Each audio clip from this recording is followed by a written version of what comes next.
Hey, it's me, Puppet DM, and I'm here to tell you all about the sponsors we have here at the Wandering Society. We're sponsored here by Mage Hand Press, makers of a bunch of 5th edition supplements, like the Book of Kobold or their series of new classes.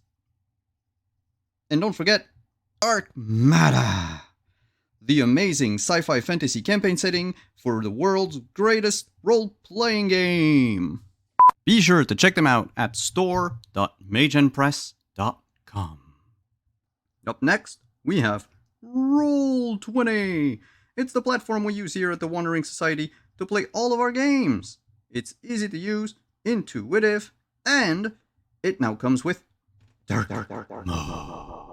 Be sure to check them out at roll20.net. We're also sponsored by our Talsorian Games.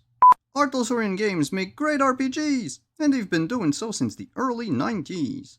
Check their books. They've got Cyberpunk Red, which Simon tells me has been played here extensively, Castle Falkenstein, which also has been played here, and The Witcher, which has also been.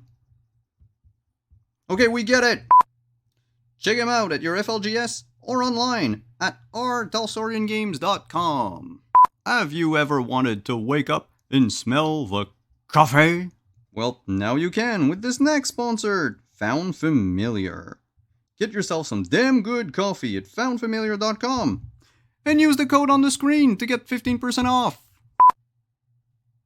What do you mean I can't drink coffee? What the fuck is felt? And we couldn't end this segment without talking about our good friends at Die Hard Dice. That's right. As a Dice affiliate, we are proud to partner with Die Hard Dice to bring you only the best in shiny click-clacks. Click-clacks? What is... Ow.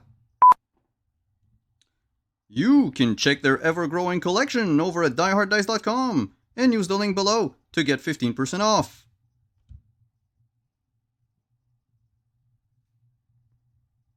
You're putting this all on me? I better get a cut.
Hello everyone and welcome to episode 6 of Montreal by Night. There is no intro, solo intro tonight because we've had tech gremlins, so we're just going to skip over that for a second and we'll have one next week. I am Simon at Wandering DM. I'll be your storyteller for tonight. And let's just introduce our cast. Reintroduce our cast to those of you who Wow, oof. We haven't been here last week, and it shows my brain is having a little bit of a problem to start tonight. So let's just go through the cast and then get this game underway. We'll start with the person right above me on the overlay trooper. Hi, hello, who are you, how are you, and who are you playing? Hello, hello. I am Trooper SJP, and I am playing Lucky Dixon, who is a vampire, which, maybe you didn't know, but it is true.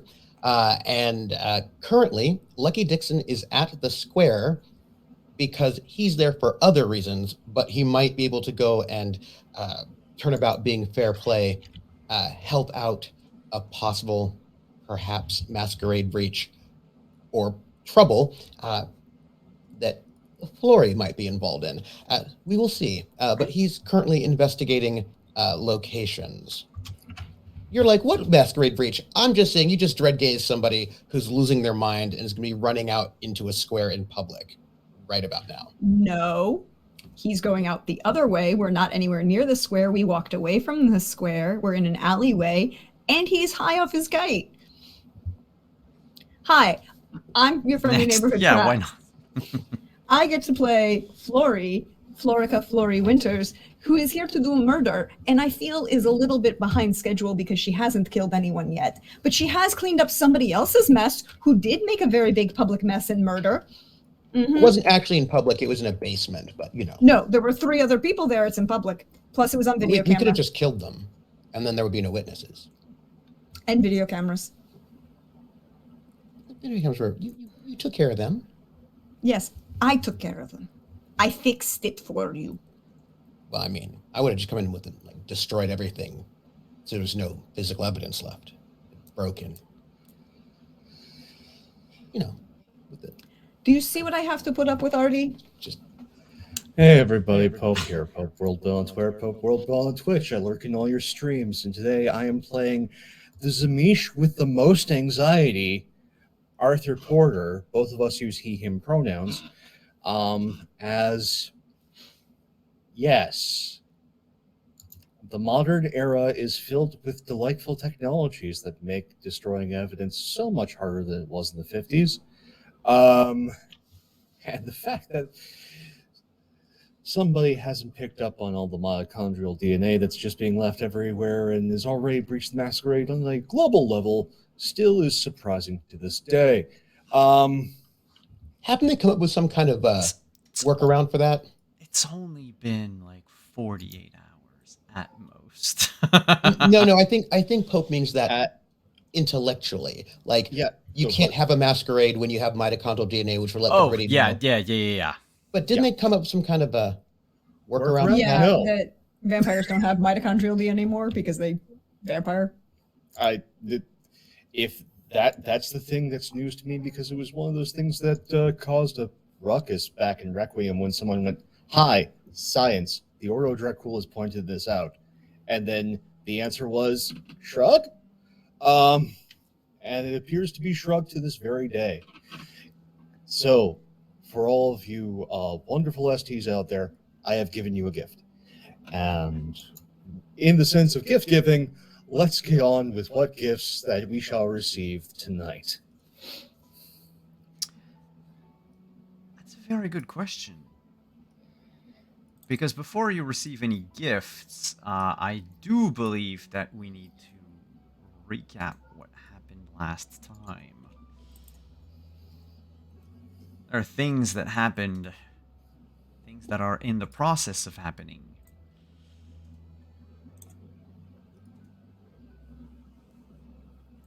Last we left our coterie, things hadn't gone so well for one Lucky Dixon, who attacked a group of students in St. Lawrence, CJEP, as they were trying to steal a trophy case. This almost blatant breach of the masquerade was saved in extremis by the appearance, as far as the victims are concerned, of a wild cat who threw itself on one Ezekiel Luongo before ripping him to shred.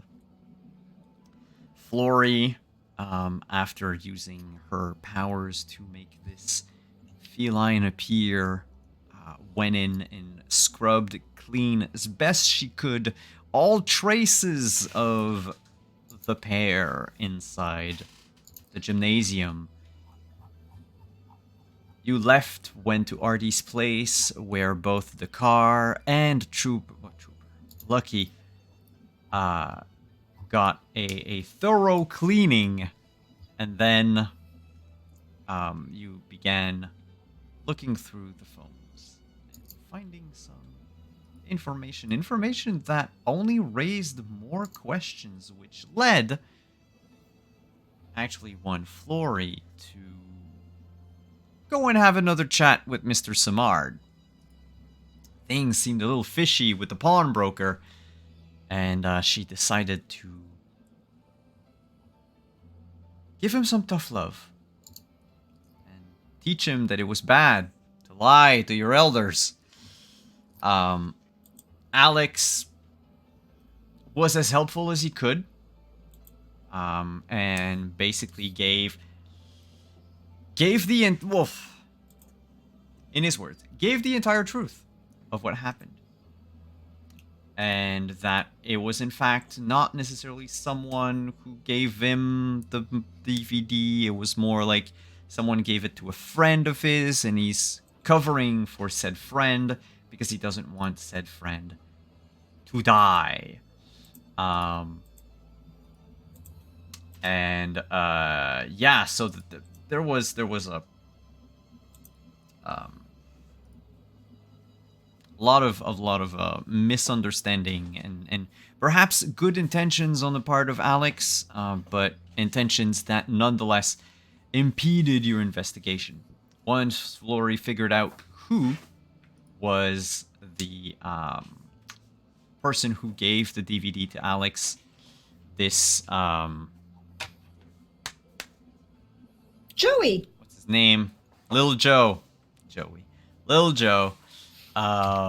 Who said that basically he got the info because he was about to rob an apartment building. And as he left the apartment building, he sort of like encountered someone who's freaking out to see him there, and just basically gave him everything they had in their possession not to be brutally murdered. And then they left running away. There was also a little tangent about Flory being very hungry from everything that happened. And she went to feed before meeting with Little Joe in the park. And we ended our session with one Little Joe freaking out completely, panicking, and fleeing in the streets of Montreal.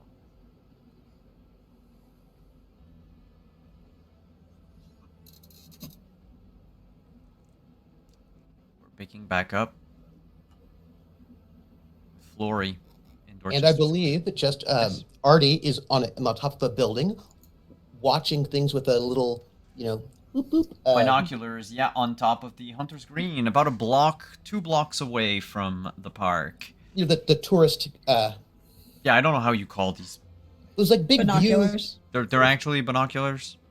Or they're called they're viewfinders. Viewfinders, right? Viewfinders or view boxes. I've heard the term. It depends on if you're northwest or northeast coast. And Lucky is in the same square, but he does not know the rest of them are there because he's doing a slightly different investigation at the moment.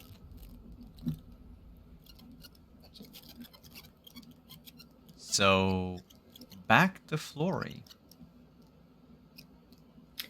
So yeah, Flory freaked him out purposefully and then reminded him that his mom wouldn't like anything that he has been doing and it might be a problem.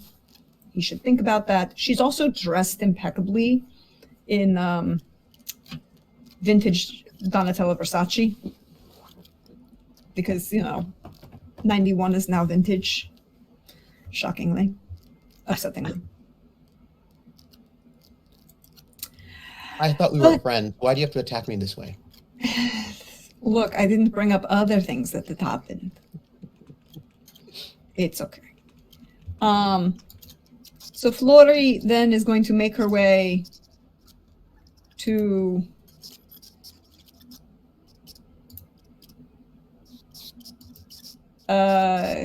the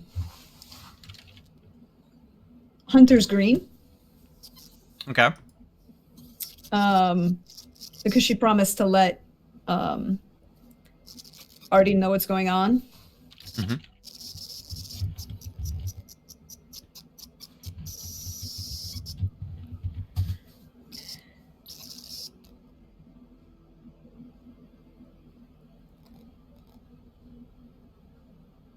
Yeah. No, I can also Sorry. hear it. Okay, good. It's not just me. I heard it too.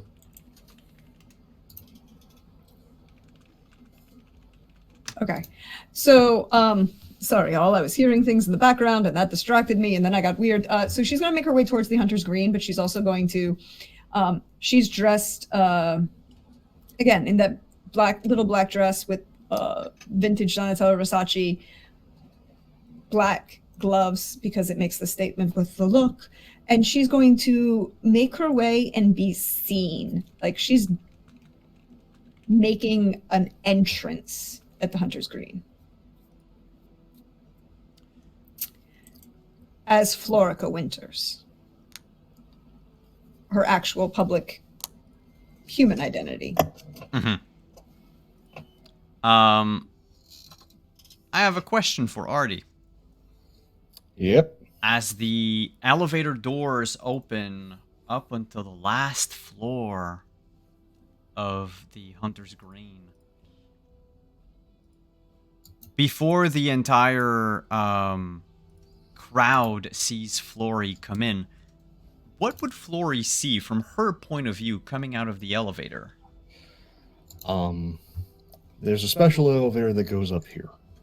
You have to have a key card to get in. The doors on the inside of the elevator are black. Opening up is to a small foyer. The floors are a black marble that lead in to plush red carpets, hunter's green walls.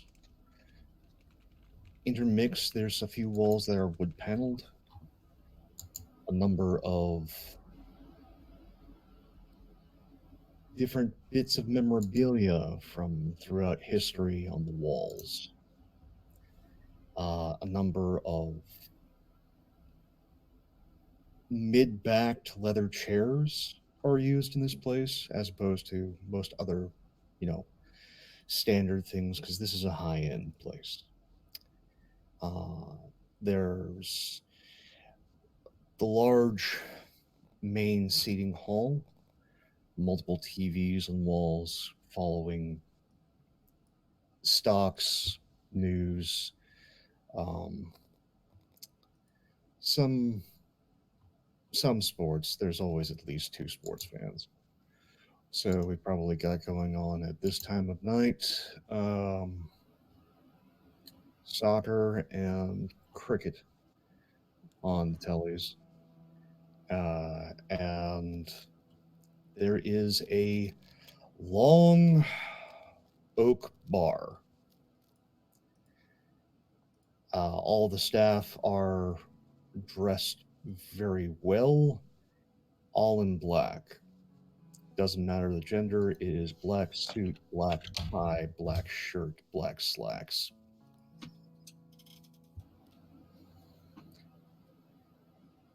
And then you can see just in the distance through the windows the outdoor patio, in which case Artie's just kind of standing there like this.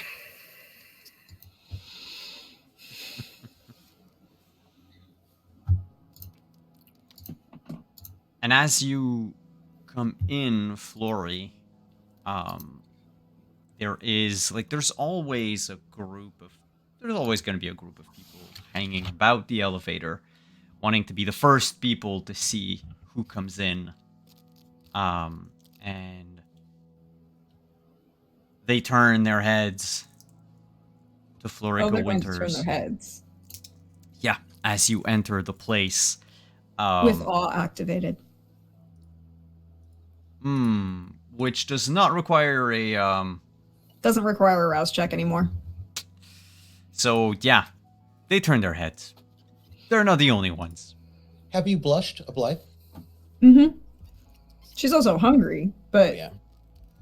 Yeah, you blushed before meeting Little Joe, yeah. if I remember correctly. Mm-hmm. Yeah, not only do they turn their heads, but pretty much even the serving staff just stop. The bartender turns, waves to you like you were someone they knew, but then realize, like mid-wave, who's this person? I don't know, but I'm just gonna keep waving. Maybe she'll come to the bar. There's immediately like two of the patrons, younger, clearly single, a man and a woman, not a couple, but like separately, that approach you. You've barely stepped out of the elevator, wondering if you want something to drink. They can get you anything. They're not working here. They're just really into you. She'll smile and wink as she saunters by, and she looks young, right? She looks 23, 24. Just barely old enough to be in this bar. She probably should be getting carded as she walks by. No one's going to card her. And she saunters just the littlest bit. Just the little, and it's just the littlest bit of, because she's wearing heels, like you do, intentionally, because it's a Versace little black dress and she wants to show it off. And everything, the curves that her mother graced her with a number of years ago. We don't talk about exactly how long. That's a personal question. And it's the step in front heel toe, not normal heel toe, but the step in front heel toe that you do when you want somebody to stare. It's not a model walk. It is a very intentionally different walk. And she'll just kind of wink and go, I need, she'll walk over to the bar as like, oh, two of whatever, and she'll act like, excuse me, hold on. Two of whatever Artie's drinking tonight, please. Did Artie ask for anything tonight? There is a small glass of port that he's been nursing, just to have something that isn't crimson or a distraction, a pleasant distraction from what's going on, as he is seeing all of this. And in his head, fuck, this isn't London. This is Prague all over again.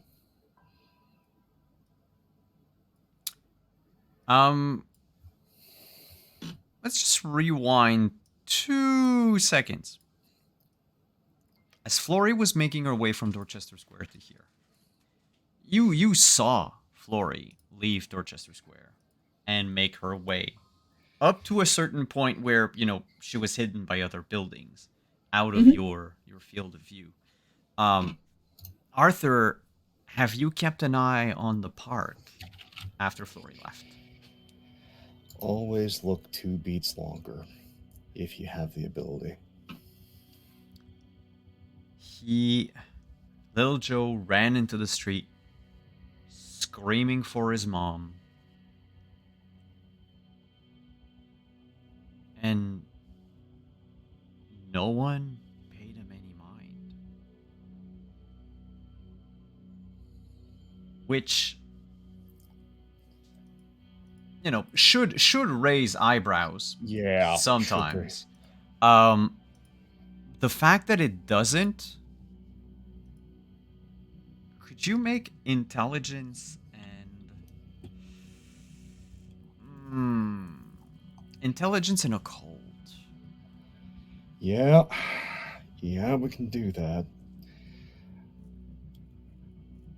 Just because I have it, I'm going to ask a very specific question because I have a specialty in occult. What is it? It involves the history and powers of my clan. I would say yes, Crap. but it's tangential. It works, but Still, crap.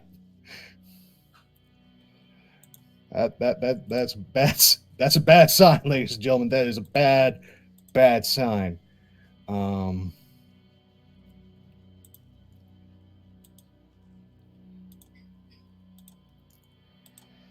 What's the difficulty? oh, we'll start at 3. All right. Everything higher gives you something more. 3 of 3. All right. With a 3 successes. Wait, shouldn't that be more than 3 successes? Because there's a crit on the hunger die, and there's a crit. It should be 4. No, it should be 2 for each. So 2, because you have 2 crits. Yeah, 2 So now tens, it's so it 4, doubles. 2, So 4, 5, 6. 4, 6. Yeah, so 6 successes. Keep forgetting that the Is this okay? Yeah. This die roller is not necessarily 5 successes because each one counts as 2, and you all counted all of them already. So that'd have been No, like, no, you count the 1, 2 2, tens 3, as 4, 2, 5, so that's 6. 4, plus 2 more successes is 6. then why did they only say 3 successes? What's wrong with that? That's what because I'm the saying. sheet doesn't seem to roll. It register. doesn't seem to make sense. Mm. We should just count the die the die Yeah. symbol. Can't count things Oh. die, But that is a messy critical. but that is a messy critical. And that does involve my specialty, so we'll see what happens. Um, Yeah, 6. You're right, Prax. So double the base difficulty. This should be fun. yes. Let me just grab the messy crit page again. Got it. Just be a breach, a stain, a loss of assets, something exciting. Yeah, on a purely mental check. I'll get Or to it. or it just fails if there's no good, If there's no good consequence, I get nothing. That would be it. Yeah, no. It's more fun when there's something. And here's what it Okay. is. You have seen humans react that way before. You've seen humans react this way, not Lil Joe, but the rest of the bystanders, the people, the pedestrians, the late night loiterers. They are accustomed to things like this. They're accustomed to public freakouts, to the point where no one drew a smartphone. There are only a handful of places in the world where people are accustomed to this. Normally those places are Sabbat Stronghold.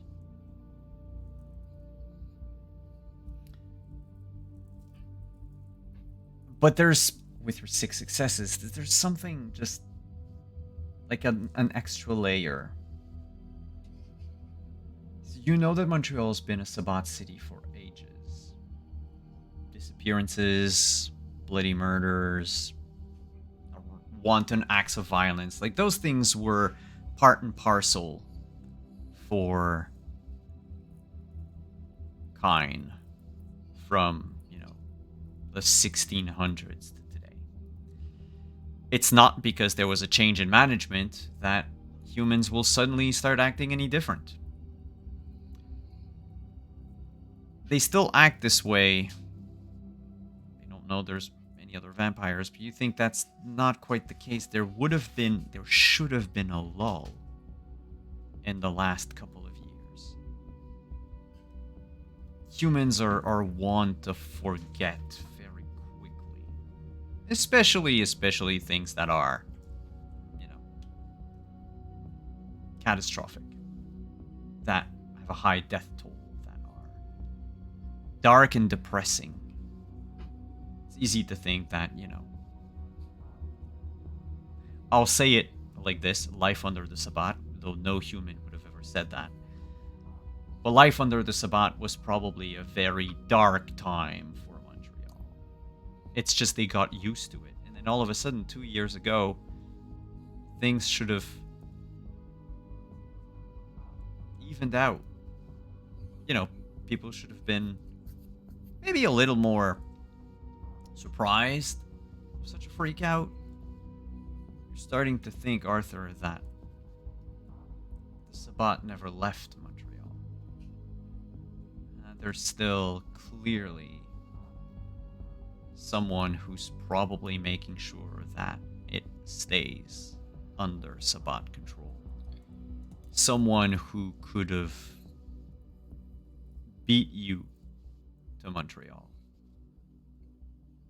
Maybe someone who was aware of your move. Perhaps even before you were yourself aware of your move. The glass of port shatters in your hands, and the floor is yours.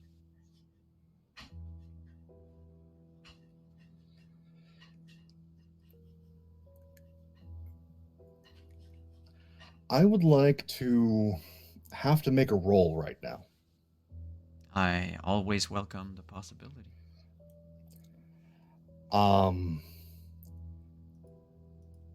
Because that realization is threatening like his key goal at this point. So I'd like to roll to resist frenzy. Ooh. Because this is like core tenet, the thing he's been working on for like 2 decades now. And if she's the one that's undermining this, there's no hope.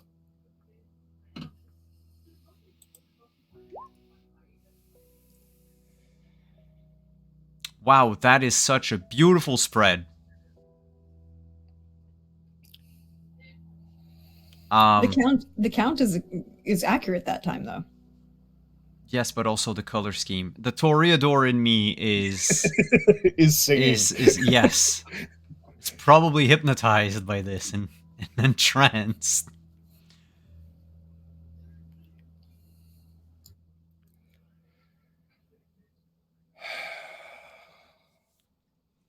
That there is a rise in him. But a practiced behavior kicks in. As the glass shatters, the hand just sort of drops everything. There is a flexing of the flesh, but with it matches something, again, of the clan. There is not just a flexing of flesh, there is a flexing of the bone and the will. As there is a suppression of wanting to revert to a very old face. And then there is a breath, a pause, a moment, as in that flex, an assertion of who he is right now, who he has become, and not who he was. And as that breath settles, You always, when you're drinking, especially at your own club, you keep things to clean up around you. And so he takes one of the large cloth napkins, washes up, looks to see if the glass is lacerated his hand at all. Not that it would actually hurt, but just the view. Very barely.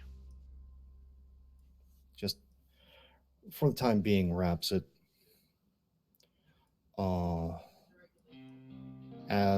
And then it's the seeing of Flory, because I think it's like right at that beat.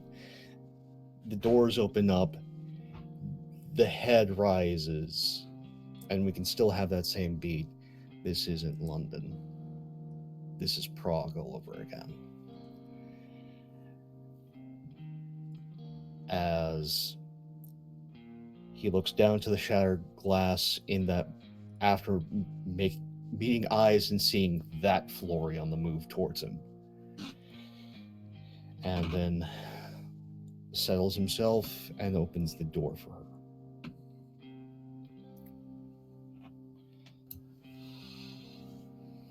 So she asks the bartender for 2 of whatever Artie's drinking tonight. It's 2 small glasses of port.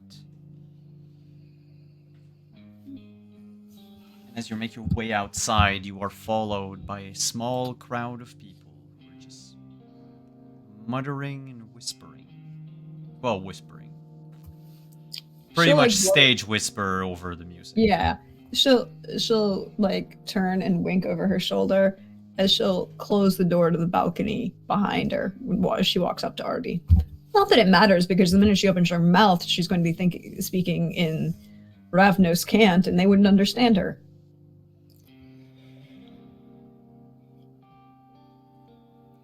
No, but it draws a She will. barrier. Huh? I said it draws a barrier between you and them. The fact that you're closing the door. Mm-hmm. But she like offers out one of the glasses. With the non-lacerated hand, he will accept.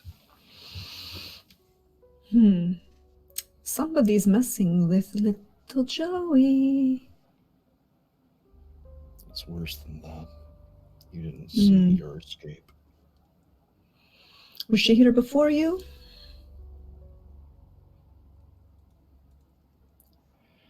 I'm not certain that it's her, but it would make sense. I know someone who would do that job for free.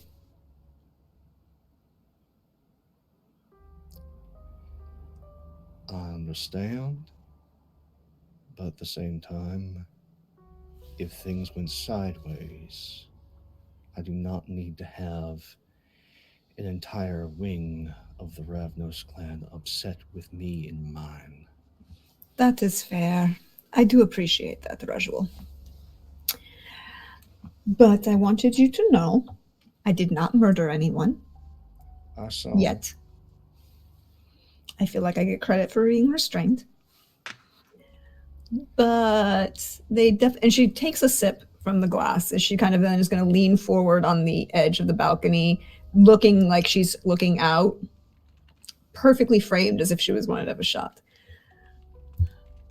There are a couple people who would be interested in messing with all of us. I could think of. Rajul? There's a number. But there's always more than what I know.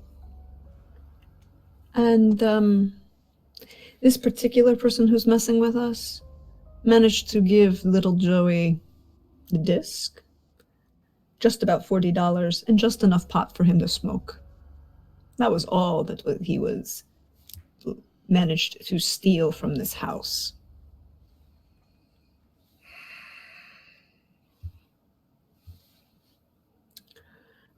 Just things that would interest a little drughead like him, and something that he could pawn to someone, who would be very interested in where he got that video.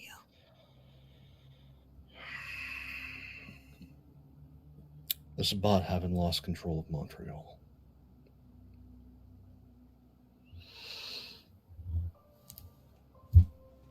I haven't had fun in a Sabat city in 20 years.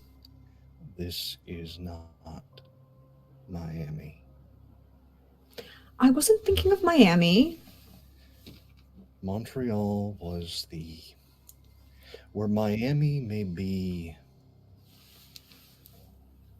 the passionate beating heart of the Sword of Cain. Montreal was the mind. Hmm. It was the That might explain why it repository. festered for a while. It was a repository of scholars. It wasn't just, the regular Sword of Cain. It was those that experimented and studied. And as much as I would love to attribute this to my least favorite person on this earth, there are so many others that could have survived, could have known about any of us. Hell, could recognize me. I mean, last time I did kill 3 out of the 4. I do feel bad about missing the 4th, but he never actually landed, so I feel it's not really my fault that I couldn't, if he wasn't on the continent when I was supposed to kill him. I didn't charge them for the 4th.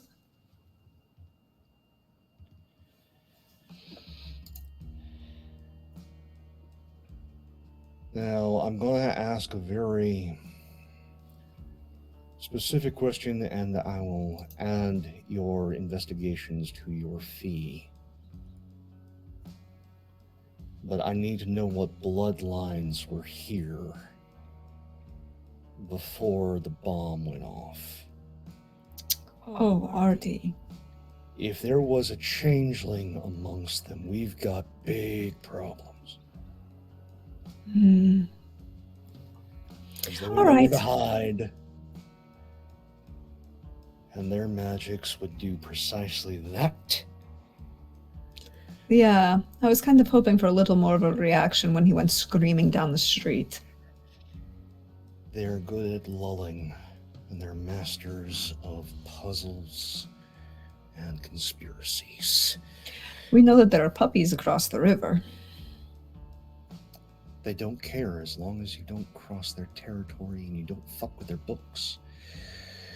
But they're possessive. And if we're dealing with a survivor of them, they're sitting on a giant library, I guarantee it.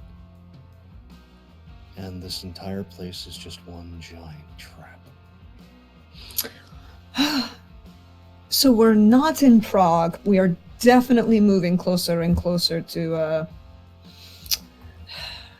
we're moving closer to Budapest, aren't we? No, it's still Prague, because you're in a mood. I feel that I'm being very responsible. I haven't murdered anyone. You have all of these beautiful people. I could murder any one of them. I haven't done so. You're still in a mood. I'm I don't know what it is that you need to do to get your head on. I had this on. It's perfectly straight. I had a very pleasant conversation, attempted to draw some attention to myself. Didn't get the attention I want, which is always upsetting. But it means that,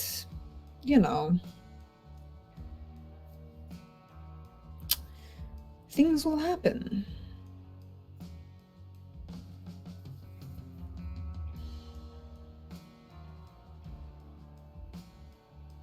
Let's pause this conversation for a moment and pan the camera across the island. Go see what Mr. Lucky is up to. Well, I imagine I watched little Joe go screaming out in the street and went, huh, like that, since I'm at Dorchester Square.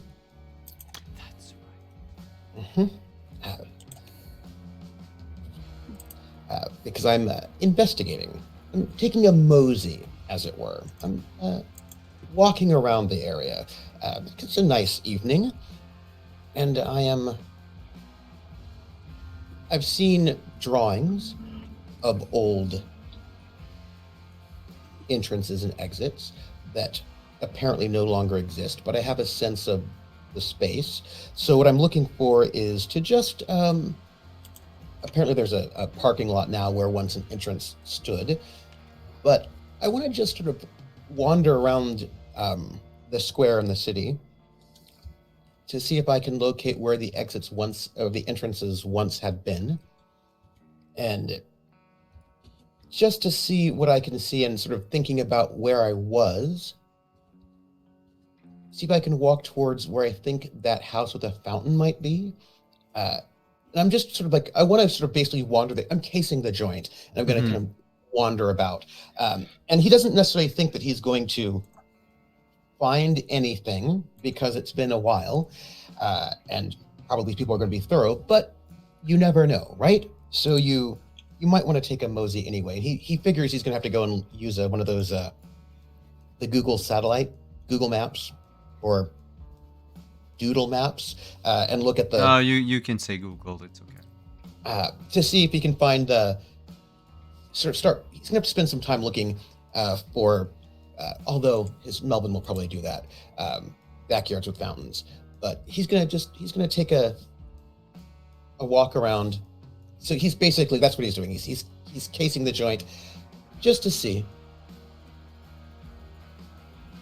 alleyways, because there's a nook in an alley perhaps with 2 steps which leads to a door. So he's just trying to see if he can locate where these entrances once were and what might be there now, but giving a bit of, if he gets a sense of where they might have been, he's not going to go right up there. He's going to sort of stop, observe, see what's what. You know what I mean? He's not going to knock on a door. He's also looking for the word Occam in a sign, restaurant, poster. He's just in Occam? case. Which was what Melvin said when Melvin was in his Occam. trance. Yes, Yeah. sorry. I had Yeah. HAKAM in my mind. And I was like, wait. No, okay. OCCAM. Yeah. Yes. Just in case. Indeed. Can you make intel and investigation? Yes, I can. This is going to be sort of a summary of your finds over the course of several hours. Right. Let me think. Also, I'm wondering if I could make 2 different rolls. Sure, go ahead. What are they? One investigation and one survival, because he's thinking about houseless people and how if there are some places they might want to sleep there if it's not going to get snowy, rainy. And so just kind of also looking for signs of where houseless people might be, their nooks and crooks are, because that might also lead to that place. So makes sense. 2 possibilities, yeah. Investigation plus intelligence. Yes. And then if I could, survival plus intelligence. Yep. Success, 2 out of 2. And Okay. then for survival.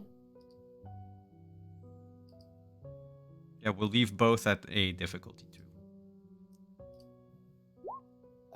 3 out of 2. So one of the things that that you will notice is that little nook with the condemned door, the one that Melvin told you that was on that weird drawing, is actually now a let's not call it an encampment, but sort of a nook where a few houseless people have gathered. They've hung tarps from between the building and like a almost completely rundown fence nearby. Makes sort of a, let's say about like a 50 to 60 degree angle Mm. It's propped up. I mean, one of the walls is evidently the wall of that building. The others are propped up.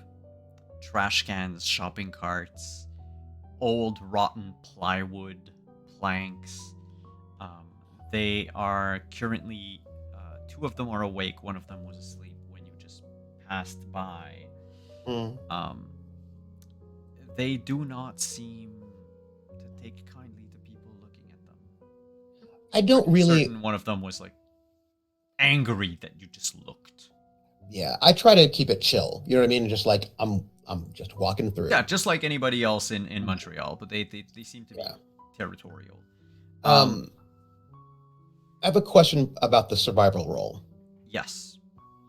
I know what it's like to have to build a place. Yeah. To live. I am an expert in carpentry after all. I've built many things.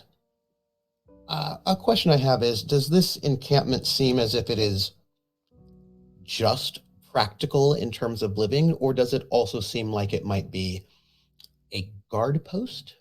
You know, does it have a little bit of extra work done? No, but you feel like it's...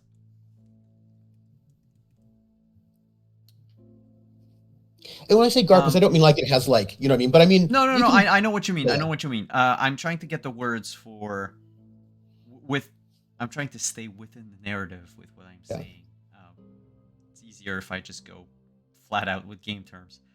But you get the feeling that the encampment that is there has been there for a while, Mhm. but has never been kept up with. It's not so much someone that would be guarding an entrance or watching, you know, a passage. Yeah. It's more like to make it just as sad an image,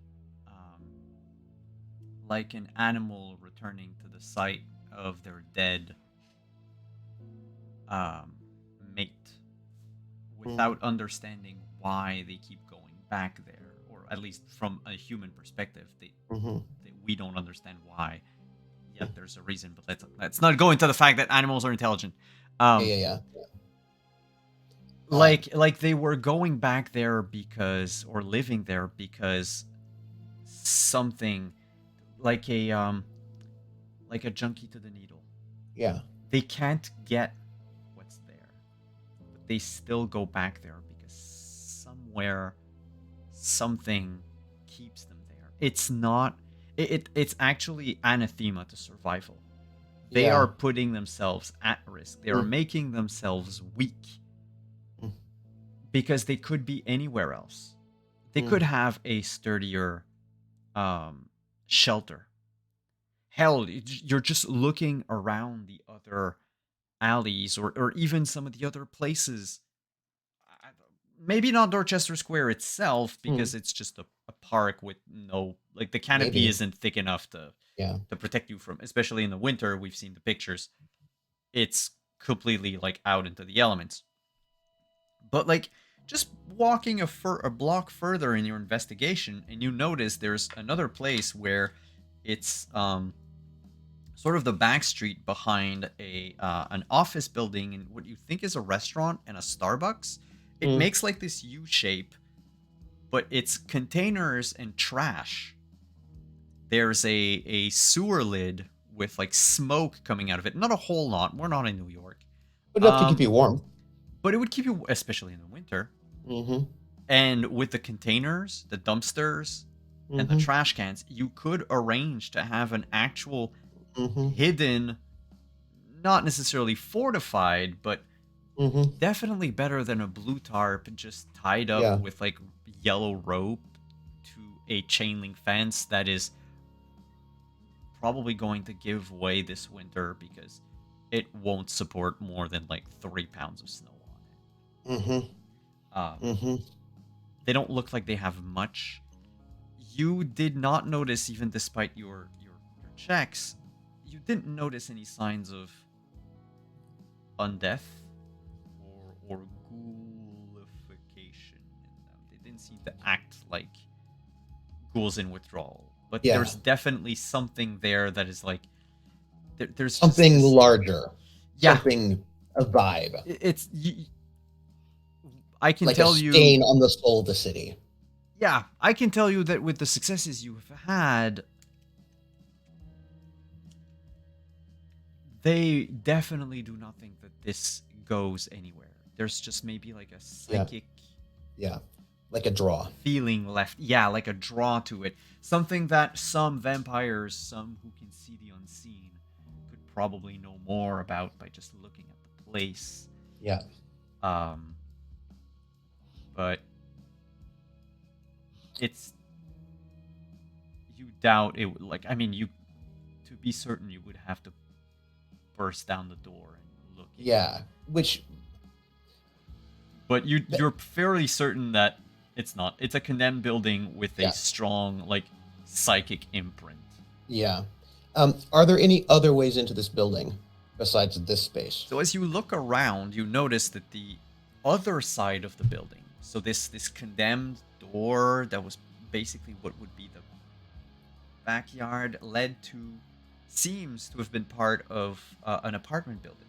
An apartment, not a building, but an apartment that was like half the first floor.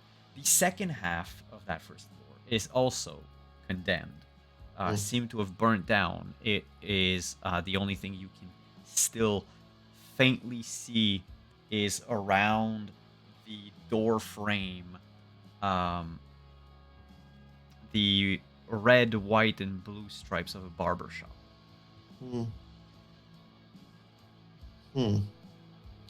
Can I get in? Depends from where. I mean, yes, you can.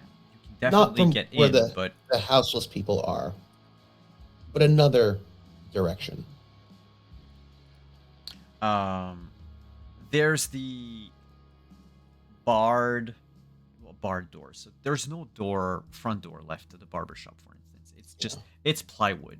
It's plywood with a few 2x4s. Same goes for all the windows. Same goes for the windows on the second floor. You can definitely just break one down and go in if you want to, but looking at like where they give, Yeah. none of them are hidden from view. Maybe the back door, but you have the 3 houseless folks to deal with. If it's condemned, there are signs, correct? No. Like condemned, do not enter, that sort of thing. Oh, no, not even. If there was, someone probably stole it. There's a lot of graffiti all over the place, but there are just none that would be of significance to a kindred. You know, Okay. sometimes the Nosferatu, especially now that Shrek. You know, I was says, looking will more. leave. Yeah, I wasn't looking for anything occult. I was looking more for who runs this building, or is it like who's basically I'm gonna come back either like a graffiti artist or somebody who works for the city or a company that would be the one that, you know, if you saw me coming in with a ladder and a toolbox, which I have, you wouldn't think too much about it. You know what I mean? Mhm. And I just wanted to see if there was some kind of indication of who is not minding this place but should be, if that makes any sense. Mhm. Because when you want to break into a place like this, you just don't do it in a sketchy way. You just bring a toolbox and Oh, yeah. overalls. Bring a ladder and you can go Yeah. anywhere. Yeah, basically ladder, toolbox. Everybody will let you in. But you know, he just wanted to make a check to see if there was any kind of any indicator before he moseyed out. You know what I mean?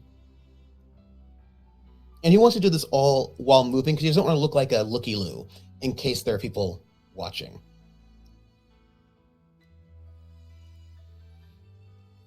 Okay. And with that, I think he'd sort of make his way around, and then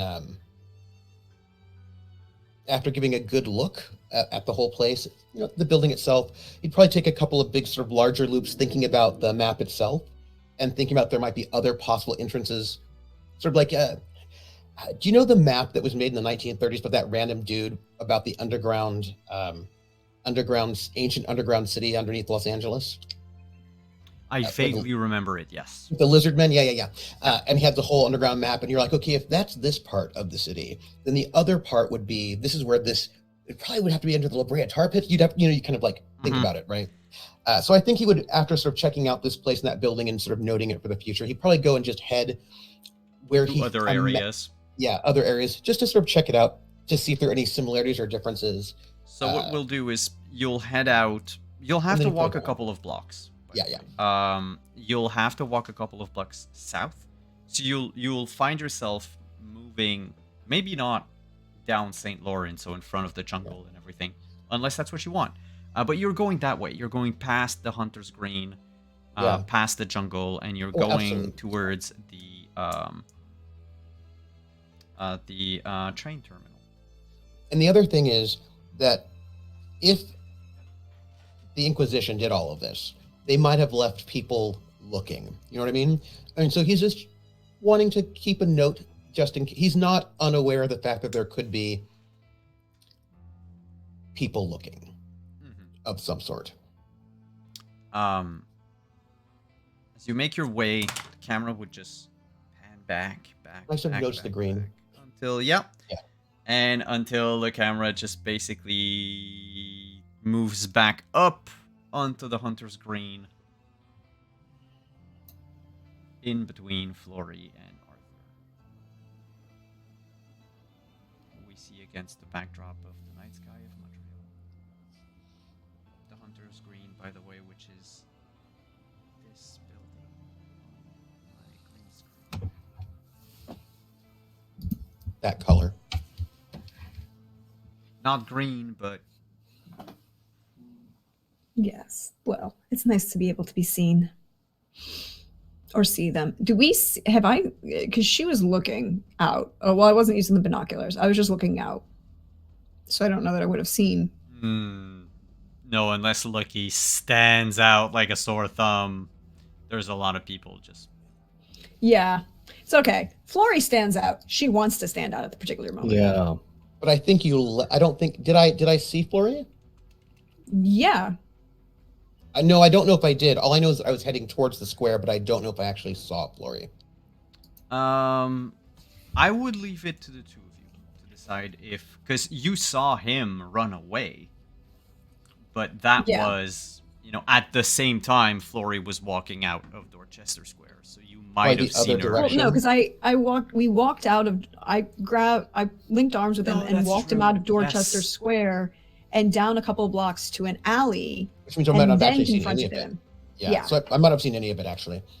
If she was not in Dorchester Square, then maybe we just missed each Yeah, other. because I don't think, because she wanted to draw attention and see if anybody followed them. Nobody followed. Okay, now I'm gonna make myself a bit of a mess with this asshole, and then went from there. So Flory is going to turn to Artie and like cock her head, go, well,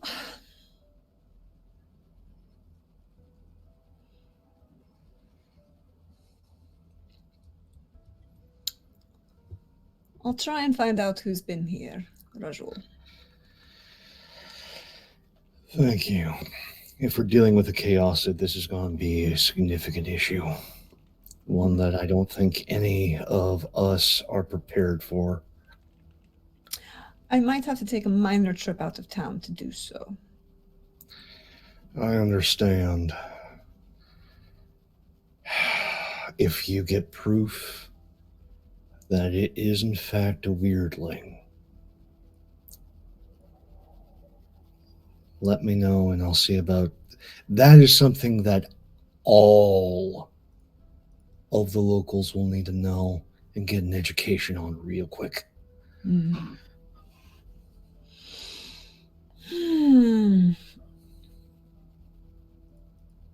What are you going to do with the child?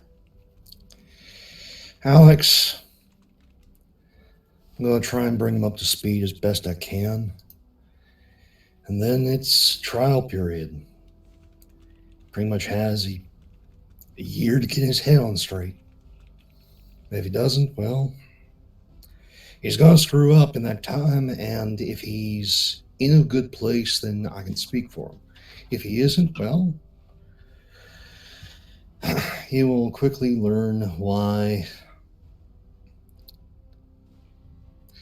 the thin bloods are so thin in number. Well, he's not horrible, but he's not really. Again, I do not like... I never liked the practice of shovel-heading, and I do not like somebody not taking care of what you created. That does lead to the unknown. It causes problems for the community. And it is not the created's sin, it is the creator. Well, I promise to not make a mess, Rachel. Thank you. But All bets are off if Betty is a bitch, by the way. I can tell. But on that note, you have reminded me that I need to speak to a couple of people real quick, because with certain ramifications, they're going to need to be informed, and I actually like them. So let's see if they'll still like me after I give them the bad news. Well, and she kind of takes the rest of, sips another bit of the drink and swirls the glass for the port, lets the scent open a little bit more, stares out over the city. I'm going to take a little ride to the north end of town, over to the university, see what I can see. Florica Winters is now officially in Montreal. All right. If that's the case, do you want me to find you a not so mobile haven, one that you can crash at a couple of days out of the month? Not yet. All right. There's certain advantages to being mobile. If anything else, I'll pull up a list of the better hotels in town. Make sure you have that information. All right. Well, I might have to head out of town to deal with your little issue. In some ways, I hope it's a damn weirdling, because if it's Val and she has this much of a head start on us, it's going to end poorly. Especially if the motivation is what I think it is. But let's hope for a weirdling, as much as that's going to fucking suck. She's going to take the drink, stare out over the city for a moment, pour some of it over the side, finish the rest of it, and flip it, as she then is going to shift her body weight and assume the younger attitude as she begins to walk back out. People were pressed at the window. Oh, yeah. She wanted that. She wants them to know that Florica Winters is in Montreal. Florica Winters is in Montreal, and that Florica Winters is well known and well connected enough to have private conversations with the owner of the Hunter's Green. Oh yeah, you just waltz in, talk to the guy, left like it was an old friend. She wants... Were there any paparazzi in the club? Or any... Not paparazzi, but proving my age. Influencers? Page 6 reporters. That level, not quite not influencers, but the people who will be the, so-and-so was out at tonight. But if there are any that are reporting on the green, they're in the lobby downstairs. Okay. She would before she leaves, she would go, and who's your page 6? Oh, it's one of two people. If you see a well put together woman that looks like she can handle a riot, that's Mariah. If it's some dopey looking fella, that's Bob. They're the good ones. Everybody else is an ass. I think someone else might be in town, but I want to draw attention and see if I can find him. Oh, your friend. There's no need to be rude. And she will stomp out after that one. And she will make a point of stopping just long enough at the elevators in the lobby so that the, page 6 can see her, and she'll make comment just loud enough so that people would know who she, her name is Florica Winters, and, she's an art historian and an art, she has ties to major galleries, and she's really important in the art world. The moment you say the word art, both Bob and Maria are interested. The moment you add the word historian, Bob couldn't really care less. Doesn't sell the kind of magazine he works. Yes, it's unfortunately what they call me when, you deal in antiquities. And she kind of smirks as she walks out into the elevator and just kind of waves, because she never turned off. No, Maria made a note of it on a phone very quickly, and you're fairly certain she's trying to Google you. It's okay. She'll find everything I want her to find about Florica Winters, because I have an actual ID that will pass national security clearance. Bob, on the other hand, is waiting for some A-list to go up. Not anything less would probably not interest the type of people that or not even tabloid rag. Anyway, Gossip rags. Yeah. And so leave the Hunter's Group. Giving Arthur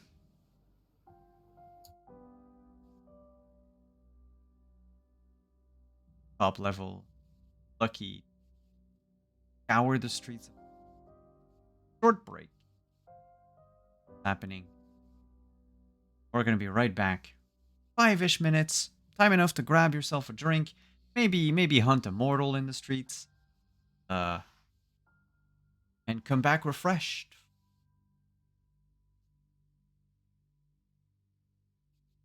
See you in a few, everyone.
We're back.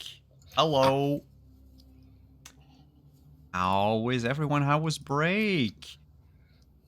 Hope you're all refreshed. Hope you've drank your fill. You should all technically still be a little hungry. Otherwise, it means you've killed someone I did kill someone, and I'm feeling fine. What? in the game. In In the game, that's what I meant. FBI in the game. Yeah, FBI.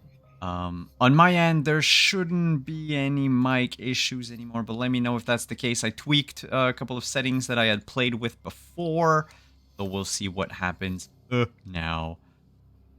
That said, let's go back to our chronicle. Lori left the Hunter's Green. Arthur remained at the Hunter's Green. Lucky kept investigating downtown. Lucky, you've gone around a few places, and if there was an entrance at some point, buildings were built atop of it. If this temple has existed for hundreds of years, there are places that, yes, maybe there could, but you'd have to investigate each building downtown one by one.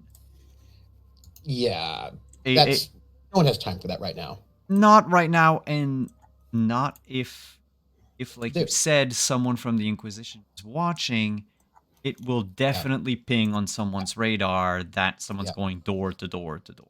Yeah. Did I notice any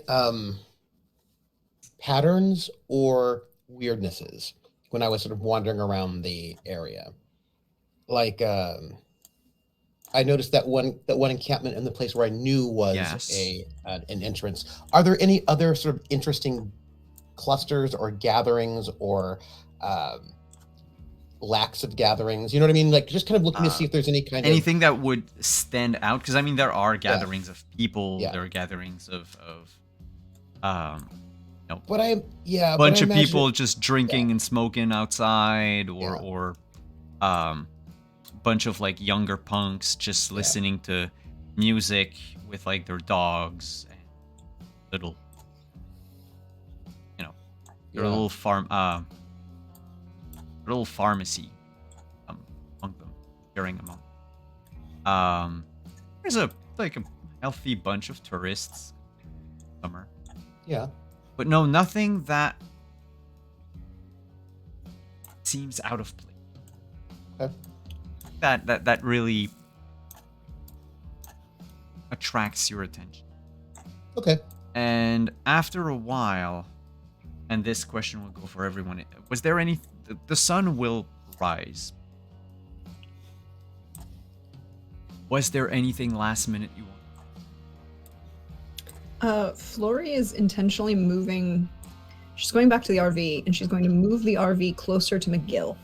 Actually, she might park in one of the parking lots on campus. Okay. Maybe up close to like a... Do you call it... I'm assuming McGill has a sports arena, right? It's a major university. It has to have a sports arena. If there is, I've never seen it. But I've only seen half the...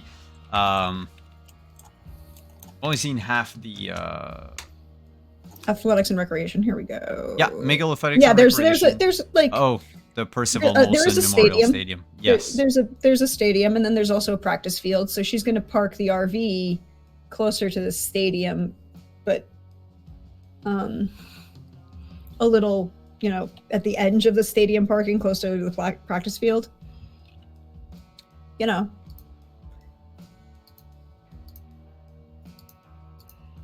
And like you do. Yeah, like a $1 million RV. Yeah, haven't you ever been? Wait, let me rephrase that. Have you not experienced the joy that is tailgating at collegiate sporting events? No, not really a thing here. You're missing out. Also, in certain places, you can't drink on their property.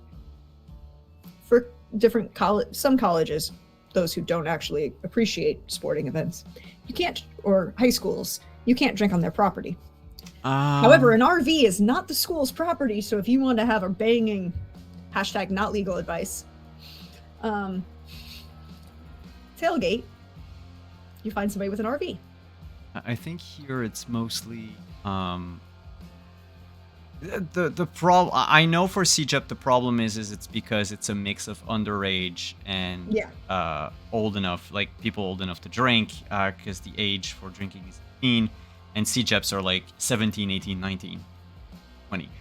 But the moment you're at a university, you cannot. I think you can't drink on campus. Like you can't bring booze in your classes. But like if there's an event or whatever, I think they only need to get like a permit to like temporarily sell alcohol. Not liquor, but like beer. And you want to have a kegger, you can have a kegger. That said, the sun inevitably rises, bathing the island of its wretched light.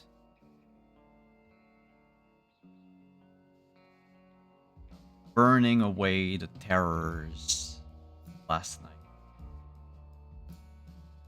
Somewhere in NDG, Lil Joe finally called his mom after all these years. Sniffling. Broken voice. Something about apologizing for wasting his life.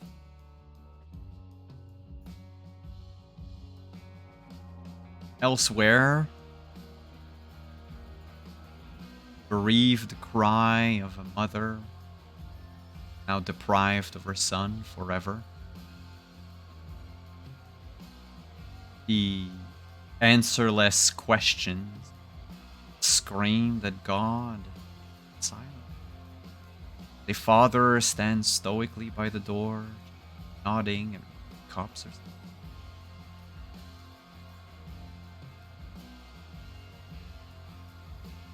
There's a body being brought to the morgue. Can't really qualify that of a body. It's like a pile of ground meat or. The St. Laurent Sports Complex has been closed. A lot of students wondering what the hell happened. Apparently, on campuses, some fucked up rich dude, like a Saudi prince or something, brought a tiger with him. Tiger got loose. Act P. It makes no.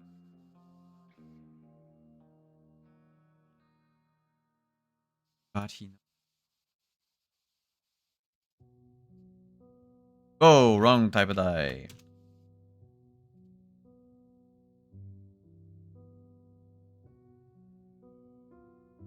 Newspaper come out. Front page. They're talking about event that happened. Lauren College. Or they consider it a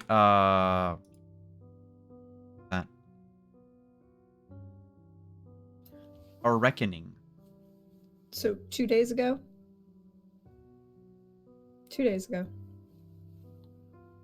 Yeah, because Flory slept once on Artie's couch after the Yes, 2 days ago. Well, I mean, time enough for the news to come out and. Yeah. The only reason I make those distinctions is because I have a running list of everywhere Flory has slept for the night. Yeah. So we're in day 3 right now? Huh? We're in day 3? Yeah. Or no, Dave, we're day. We're going to be night 4. 3. Yes. Because No, y'all will have slept twice. We had the 3 night, times. We slept. This is the 3rd sleep because we went to the bar. Dawn of the 4th day. There we go. Yeah, it's I have to note it down this way. I used to note it down with just lines, dotted lines in my notes, but it's not gonna work. Yeah. So it's been confirmed. They confirmed the identity of the body with the police reckoning.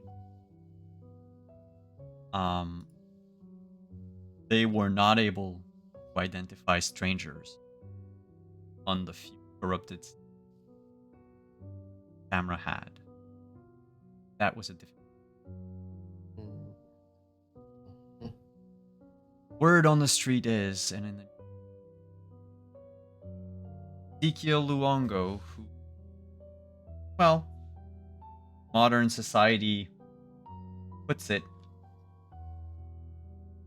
drug problem, even though the drug problem was pretty much actually legal now, or did much.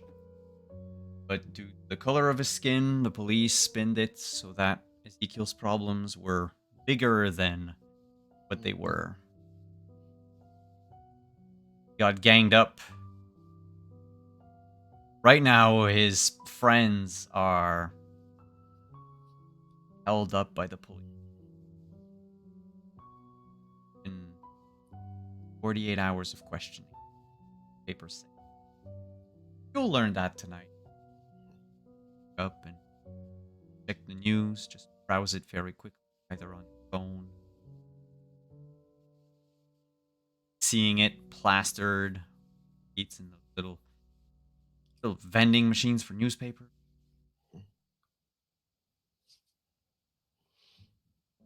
Sun sets. Island. Moon rises. It. Damn. Might I ask a question, just because I'm curious? What electoral district does Lucky live in? I see that there's a Hunsick electoral district, but I don't know if he's in that district or not. Sorry, I just need to know.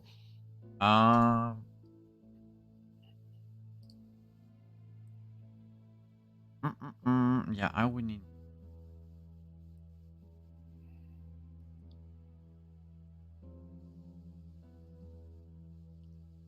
I'm just looking at the map, trying to.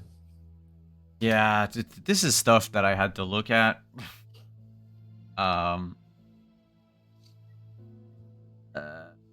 Because we're in Montreal. I want to try to learn, as we have learned from Artie, wanting to learn.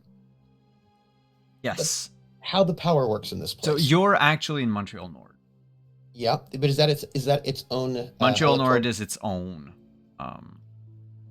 Okay. It is right next to Antika. Okay, thank you. That's all I wanted to know.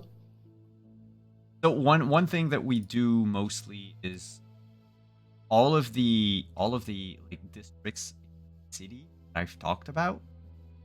They also happen to be the exact same electoral. Because you see, there's a thing that we don't really do here called gerrymandering. So the gerrymandering that happens here happens further up north, where it's like half the province counts one district. But there's like 8 people. And if someone gets elected there, apparently they hold more power than if they get elected in Montreal. Because it goes by size or something. Interesting. Anyway, Yeah, I'm just looking that's at electoral how maps having for no- 41% of the vote gives you 72%. For no particular vampire-related reason, or perhaps for many. Just, But no, it's the same. So, wakes first tonight. Flory is getting up early tonight and intentionally going to she dresses a little more casually and looks more like a co-ed now, so she's gonna go get into the dorms because she's hungry. But speaking of hungry, can I get that rouse check as you wake up? I failed. Oh, that's the point, she's hungry. I know, but there's I another never one. succeed my rouse checks. It's just a thing. You have to go and You murder succeeded more people. last night. Yeah, but that's Oh, because he had succeed- just killed someone. I do succeed this time, though. Yes. So you're not any hungrier. Mm-mm. But you're still hungry. Mm-hmm. I now have a hunger dice. That murdering somebody just didn't last long. That's fine. Probably have to kill some more people. I'm sorry. What? That's one way to put it. But with your humanity the way that you are the last to oust. Which means I probably have to rush to get to work. I mean, it's not by like several hours. If I compare to the other, because the real advantage is of high humanity. It is 1 hour. Otherwise, we're talking if there was a fire, you'd probably be behind. Right. Otherwise, it might be like 10 minutes. So, Flory. The hockey game tonight, hockey practice at McGill. You can see when you wake through the windows of your RV, like 24 cars parked here and there in the parking lot. Who's hotboxing? Looking quickly, there's an older Toyota. Mm-mm. Quite sure what the mark is. It's been Look, it's it's been a Toyota repaired Camry. often. It's a Toyota Camry. They might claim it's something else, but it's a Toyota Camry. In my mind, it was a Tercel, but that might just be because. And my knowledge of cars is 1 generation ago. But yeah, no, it's a Toyota. You know, like a sedan, something basic. People, you know, if they want a hot box now, they can just do it from the comfort of their homes. Just, they don't have to hide for it. It's rarer. They can downright be outside and smoking for all they care, and the cops can't do anything. Mm. She's not really paying attention to. She doesn't want to actually snack on them. She just wants to know who's there so that she knows which car to avoid and possibly which tires to slash. But she's going to go looking like a co-ed. There's a hockey game, large number of people going to the game. She's going to just find one of the dorms that has a door open and slide in. Because it does not matter, somebody has propped a door open. Oh, yeah, We'll tell them, don't prop a door open, don't leave the rock in the door, don't, you know. You mean the door to where? To the arena? To a dorm building. Oh, to a dorm building. Yeah, no. Open. Who would really pay attention to security? Really? Sorry, you can say, hey, when somebody who's a random stranger knocks on the door to get in the dorm, don't let them in. If they should be here, they'll have a card that will let them in. So you don't need to let them in. And then all the time I see random people just being led into the dorm by people who don't even pay attention to what they look like or just like, oh, open gate. It's fine. And I'm just going to say, don't leave the rock in the door of the dorm because, you know, you won't be back in 20 seconds and it will be a while as you climb back up and down the stairs. Deal with it. You're going to have to reopen the door. Take your card with you. Sorry. This PSA brought to you by Trooper Imprax wanting all of you poor co-eds to be safe. So she's just going to sneak in to the building. And she's silent because she doesn't make any sound as she walks. And just find the door, find the first room that has the door closed, but no music coming from under the door.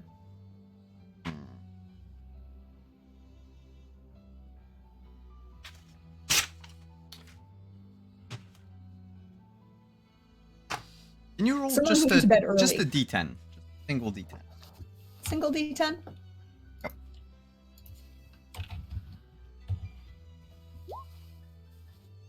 10.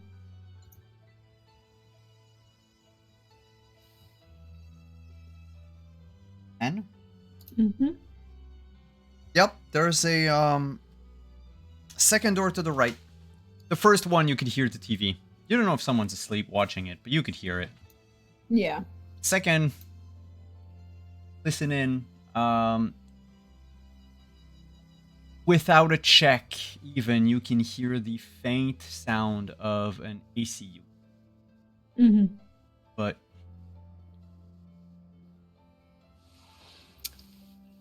She has an ID card for a reason. Through that lock.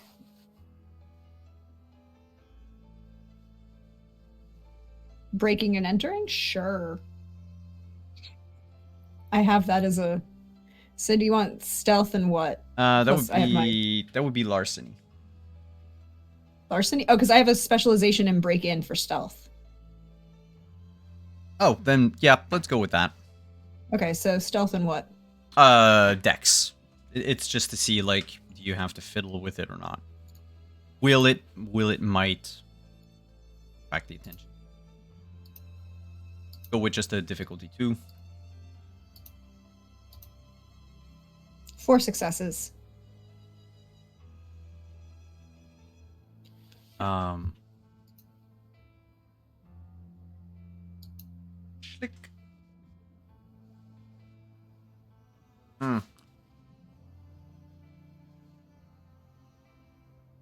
Close the door behind her.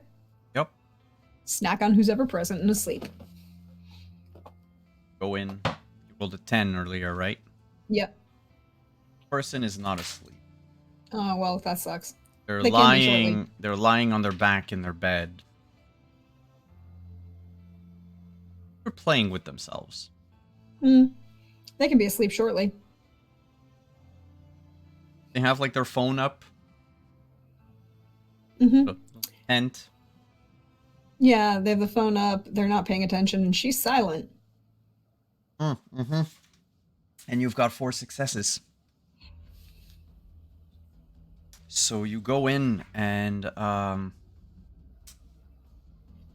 roll for... They won't notice it. Nope. Anyway, as the kiss is one to do, the kiss does the job. Yep. She does not kill them. How many points of hunger you were? 3. You can go down to 1 without. It will leave them groggy. Not unconscious. Mm-hmm. But definitely out of it. Yep.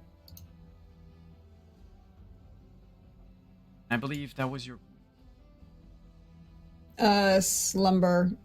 Yeah, Sandman. Sandman, yeah. It just so happens that this one person was wide asleep. Yeah. Close enough. In, out.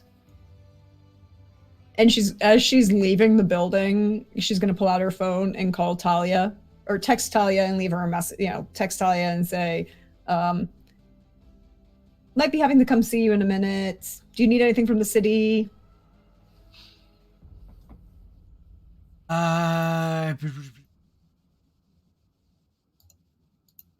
Talia, right? Talathia. Yeah, Talathia Reynolds.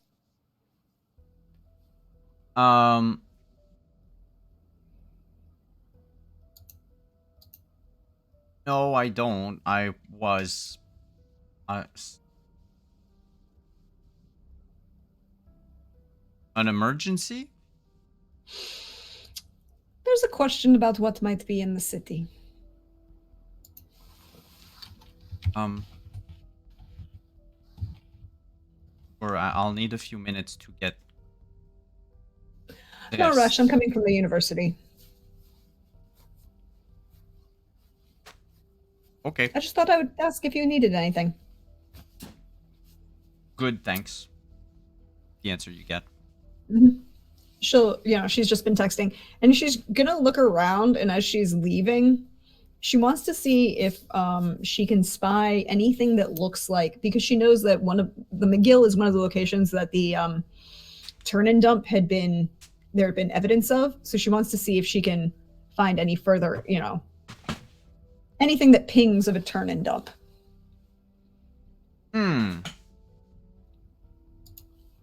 Looking around the university campus, I would say If you need me to roll, I can. it will be a roll. I'm hesitating between a...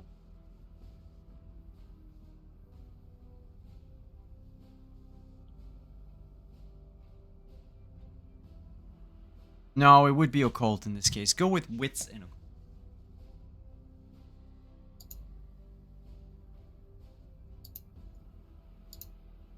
Of course, you will not spend 5 weeks No. on campus. 3 out of 2. Bonk. 3 successes. Know any recent signs Mm-hmm. that you've at you briefly looked at school papers that were on campus just to see, you know, there was there Mm-hmm. call to police, weirdo walking around on a stalker, anything that could have happened, but there is nothing. If with those 3 successes in the last 2 years, you don't think there was any vampiric activity on the McGill camp? Okay, so anything that about the houseless population who were attacked near McGill Wouldn't be on campus. Wouldn't be on campus, and it okay. wouldn't be from a hunter that hides, like whose haven is then is in the campus. Okay, that works. That makes life easier.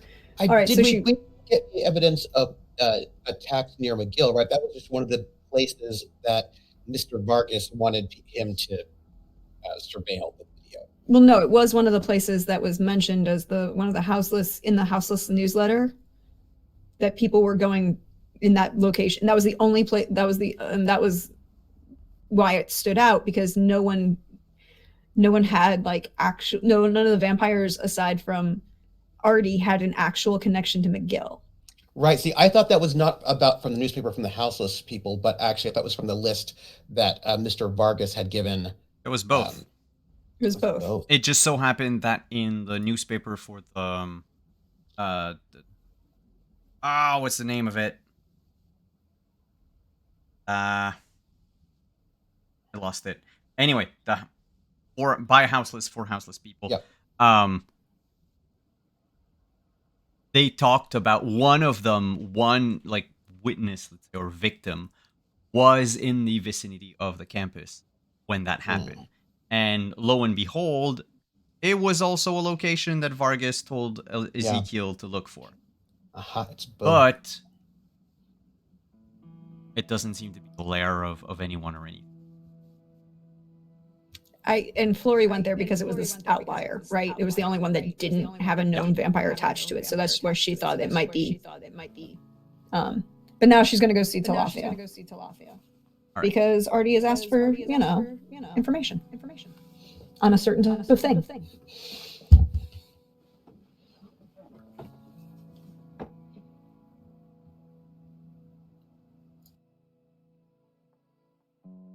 First, while you're driving to Lathia, Taking the Corvette, leaving the RV. where it is.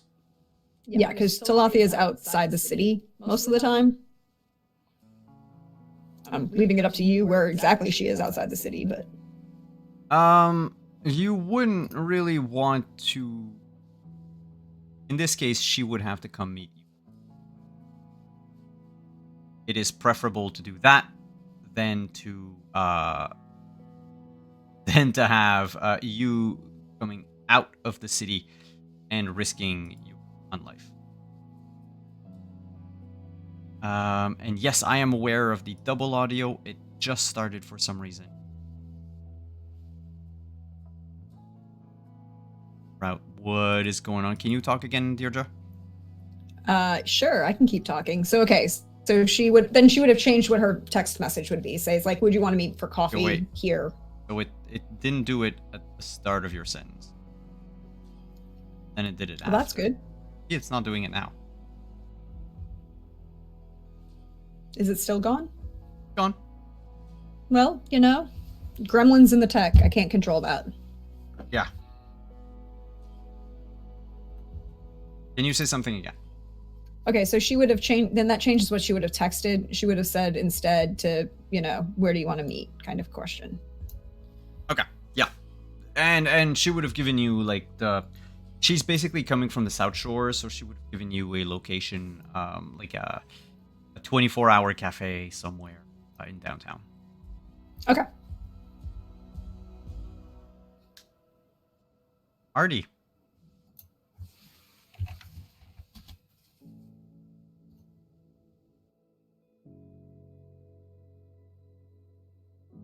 Artie.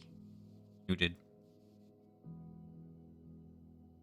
We're getting up. House Dean Martin. Ain't that a kick in the head? Because that's where we're at.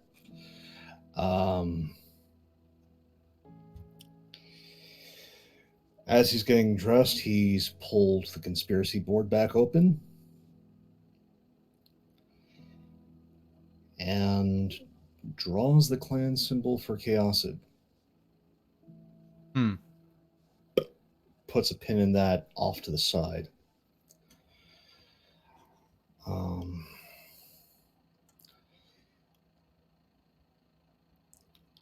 But also, like, scribbles a note. Unlikely to be the one that turned and dumped, but might know who did. And then staring at the board, he's going to pull out his phone and he's going to call Caleb.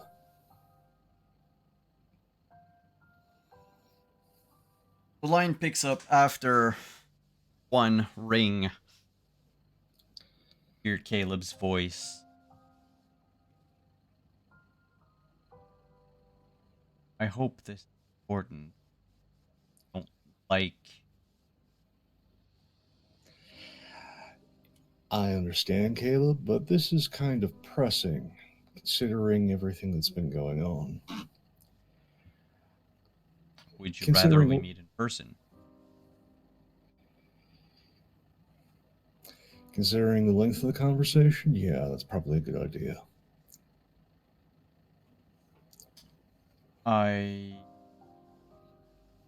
Just about anywhere island.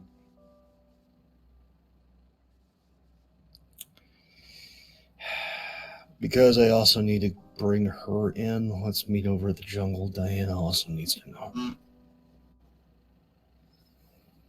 Yeah. All right. See you shortly.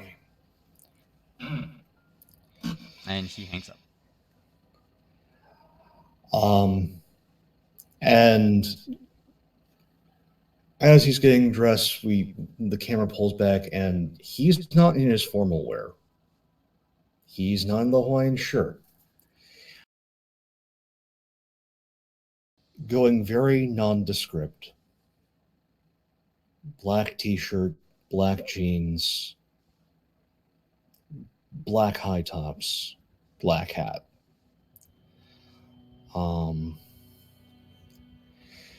Going over to the garage, a old Ford Taurus is being pulled out. Fairly beat up, gray, as he heads off to the jungle. All right. So we have 2 meetings. One with Talathia, one with Caleb and Diana. Let's just check very quickly on our late riser.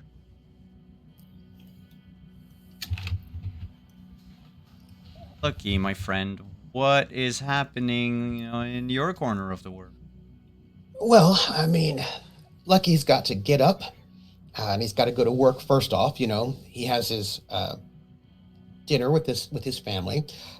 Well, mealtime, right, with his family, and then he goes to work to go and coach.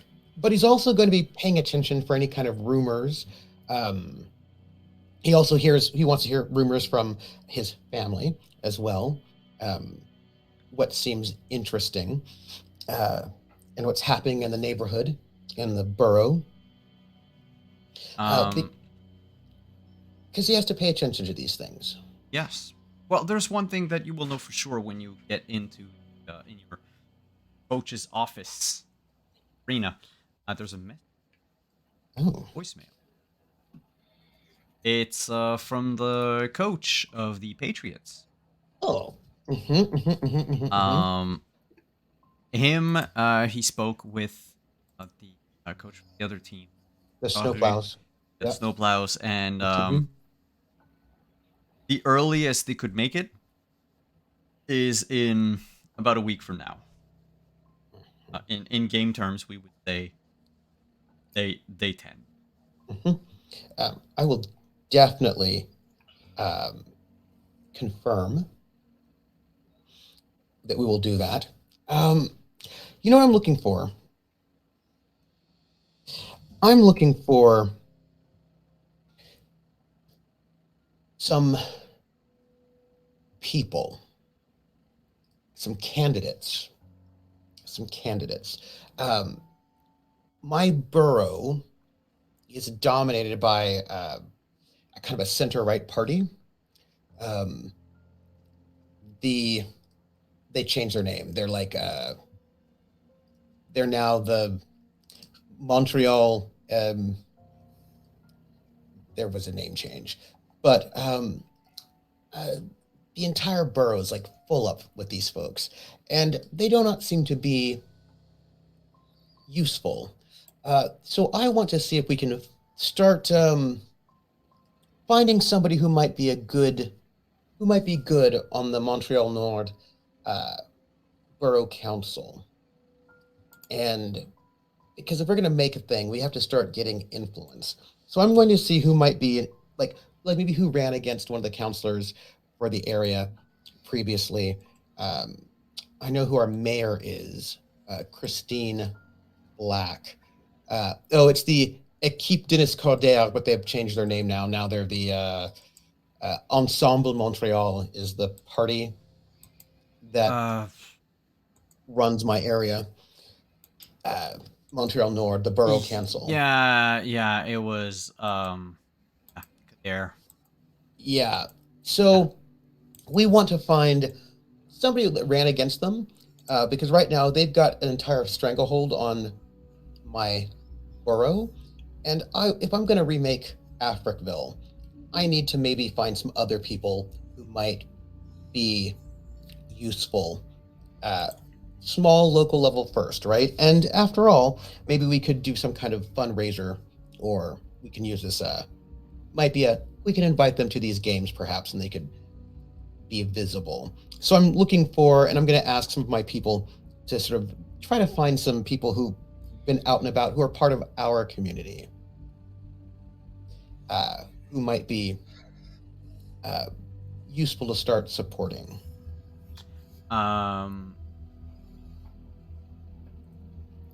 They're just got elected year before, which in Vampire, which is after the Night of Ashes.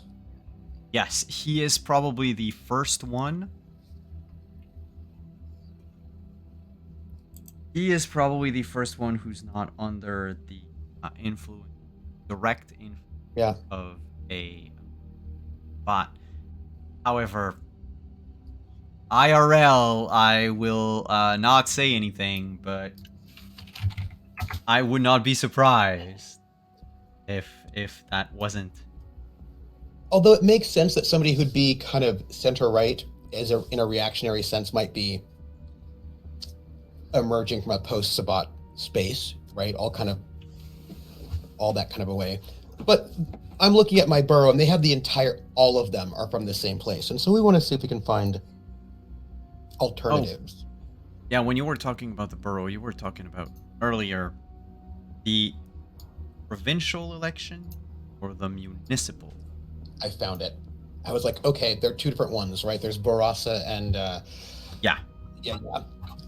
So, I'm trying to, he wants to basically see if he can, because he wants to build this place. And Montreal Nord, it seems, was its own independent city until 2002. So there might be a thing we can do. So he wants to see if he can, while he's having dinner with his family / retainer, and as you do, and coaching. He wants to sort of try to get information because there's some larger things that might need to be taken care of, right? Shorn up in that space before he's going to go. He's going to do that, and then he's going to go and find out what the rest of the crew is doing, while gathering a ladder. Coaching first, putting out feelers to find out who might be good to support running for the borough council. Through this whole conversation with your family, even with the people you work with, though you realize who are people excited about, Yeah, so your hockey players aren't necessarily very politically inclined. But there's a few things that come back to them anyway as an issue. And even talking with your family, that I'll give it to you free, but I will ask if you do not mind. I would like to know first. So it's going to be a politics. But I'm asking them because I feel like they know politics better than I do, Yes. right? I'm asking them. But I would like to know, how are you asking them? I'm hesitating between charisma and... I'm not. This is my community, so I'm not doing manipulation. No, This but is like it something that you're asking and giving the impression that you might present yourself as a potential candidate? No, and people who are in the inside would know, but more. This is about wanting to strengthen the community, right? That the community is not being taken care of well enough and not being represented. And how can we strengthen the community? What can we do, right, to be helpful? What are the problems, and what can we do to find the best people who are clearly not those folks? Mm-hmm. What does Montreal Nord need? And who might be the best to do it? You just make charisma politics. Absolutely. We're going to go with a difficulty 1. Mm-hmm. Again, the more you rack up. There is one thing I will give you for free. 3. All right, 3 successes. That's all my dice.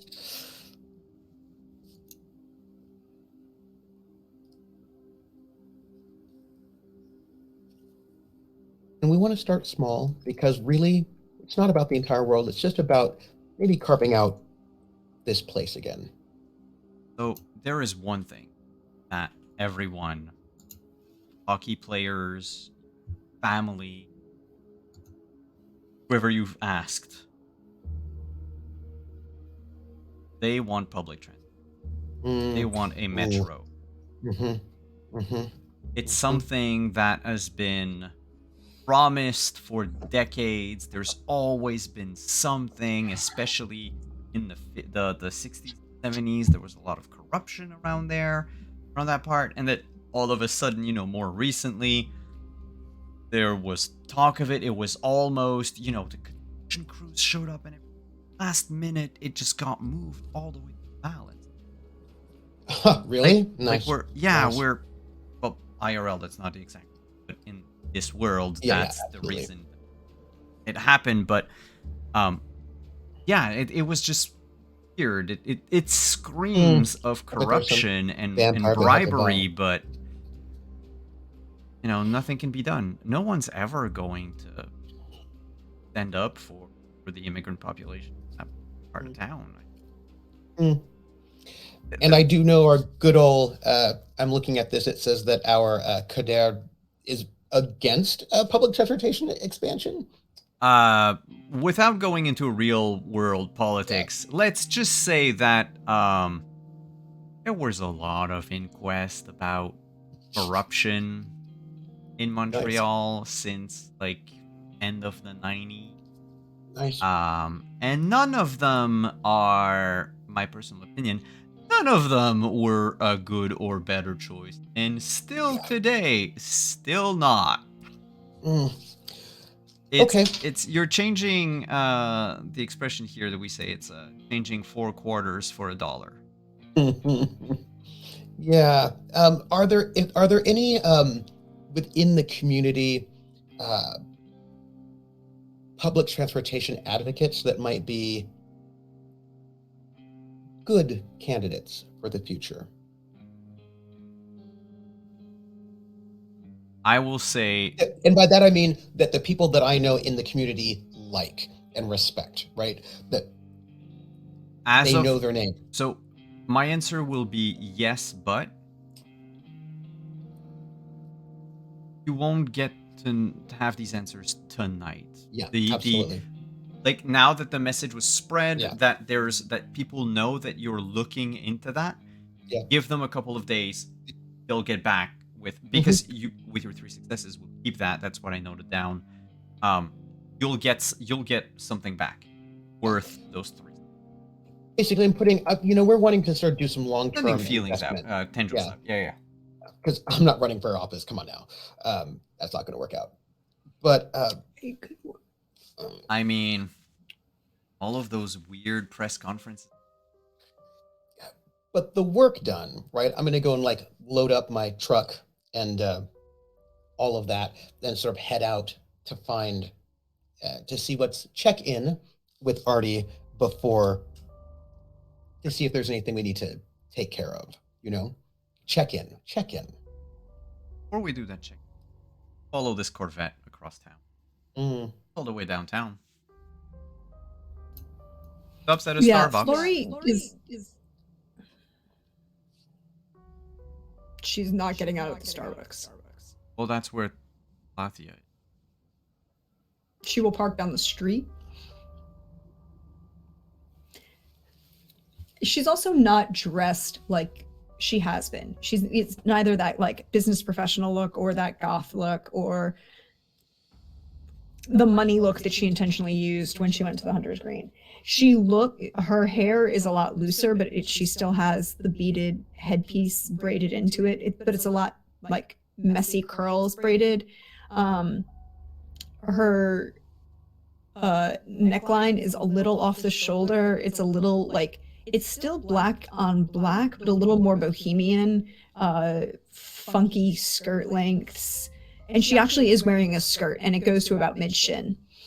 And she's got like this hand-knit shawl that was black at one point, but is aged so that it is, well, it's a distinctive color against the rest of the actual black of her outfits. There are many shades now. And she's wearing very low-heeled little, like, hook and eye button boots.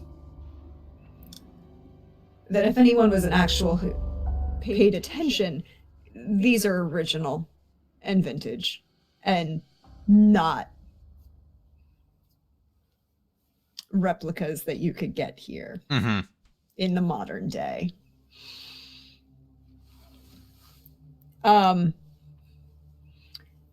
So she will get in, she will walk up to the Starbucks and like raise an eyebrow. It's like, well, something's gone wrong. Talia is telling me, Talathia is telling me to come in here.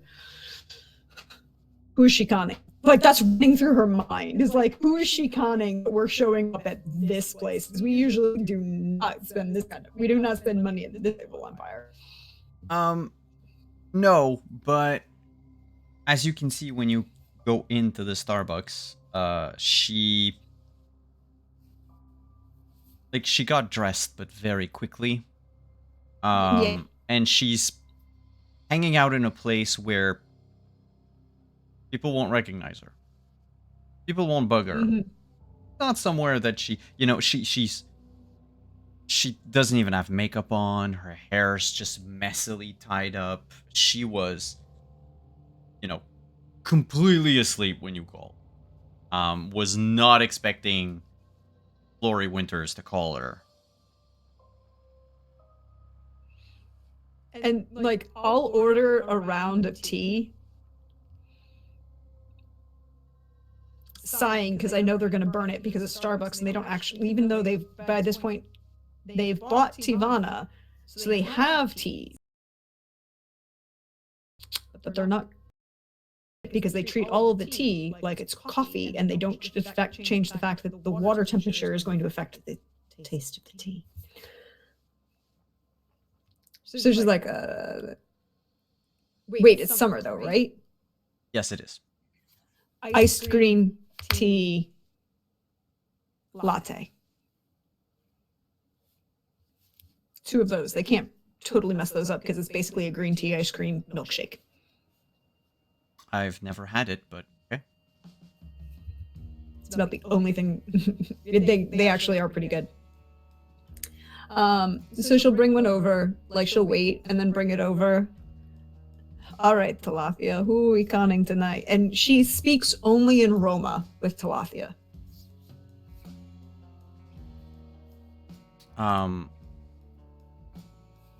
Galathius is you're not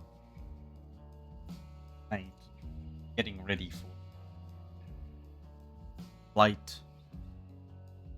She looks at her phone. In 7 hours, there's a PA Pennsylvania Ren Fair whole weekend. I was trying to get some sleep or flat down. I'll get you there on time, don't worry.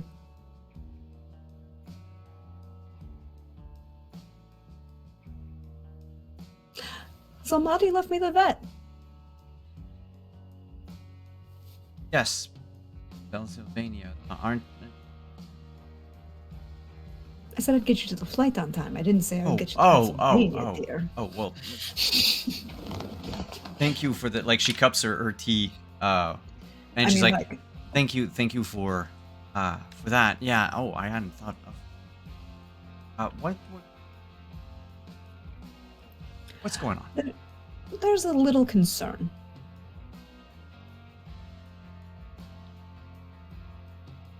Someone has noticed, perhaps, some indications that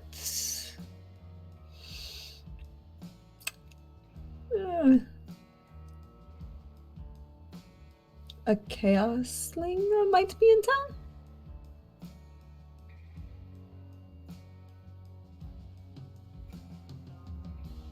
You know. Going to have to be a little more precise. Oh. Somebody ran screaming into Dorchester Square and nobody responded. Almost like it was serene. Not a reason to care. Everything was fine.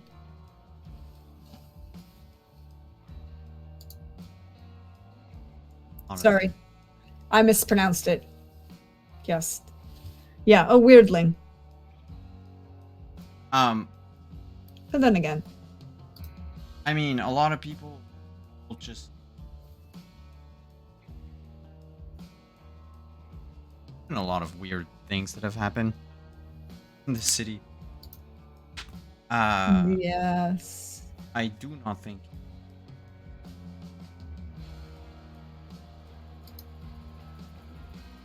strange from other... Then somebody is using a lot of magic in ways that I don't know about. Does someone run away on the street? Ran away on the street screaming, and everyone was calm about it. Lori, this is Montreal.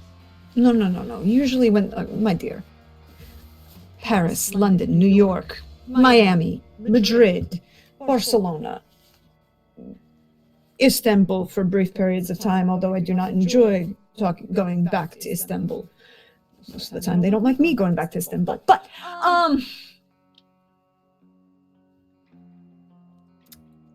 when somebody runs screaming into a public square where perhaps certain members of the clergy might be known to hang out. Usually, at least somebody glances, if only to say "Oh, there's the crazy. I need to avoid it." Oh no, right? time out. Some people did have that reaction. Oh, okay. People weren't zombies about it. All right. Like, no one made a fuss of it. Okay. Case in point, you can be dressed as a ghoul and walk down downtown Montreal, which I've done, and no one will bat an eye. And I had bloody clothes on. And no one did anything. Because it's Montreal. And the Sabbat, right? I mean, IRL. yeah. Yeah. Okay. So, but Florie's anyways. not used to Montreal. No, Florie's used to actual cities that have like. And yeah, especially countrysides after the Sabbat. No, if But you... also the whole reason she started this conversation is because Artie pinged something. Thanks. Yeah. But he specifically said that there was something that seemed to take effect over the square. But she can guarantee. Okay. That, I mean, she's not a No. mage, not a... No. But She's a witch. It's fine. You can say it. She's okay with the term. well, it's more like she is not a supernatural creature. No. She is not. But yeah, no, there wasn't that wasn't anything out of the ordinary. If anything, right now, Flory I say might be more. It might be more that, and I mean, I'm saying that out of game as Simon.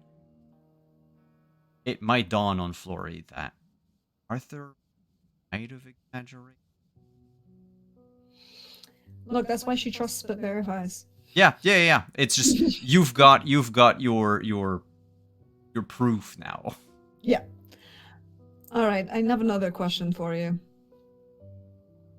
I already know. Oh. I'm sorry, I honestly didn't hear you, Simon. What was it? She says I already know the answer. You know, her shtick. Yes. She Flory will laugh and smile at that. So any famous Turkish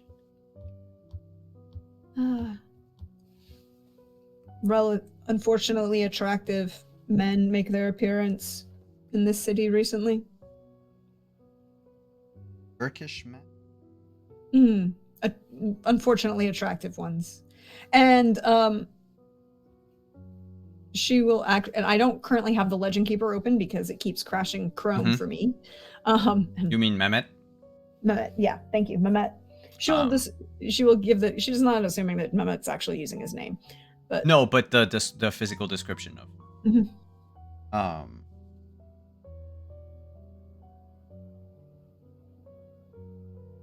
Not that she can think. Well, maybe that she has seen. Flory specifically asked Talathia because Flory's relationship with Mehmet is tied to a lot of very bad things that happened in Turkey. Well, more accurately, the Ottoman Empire.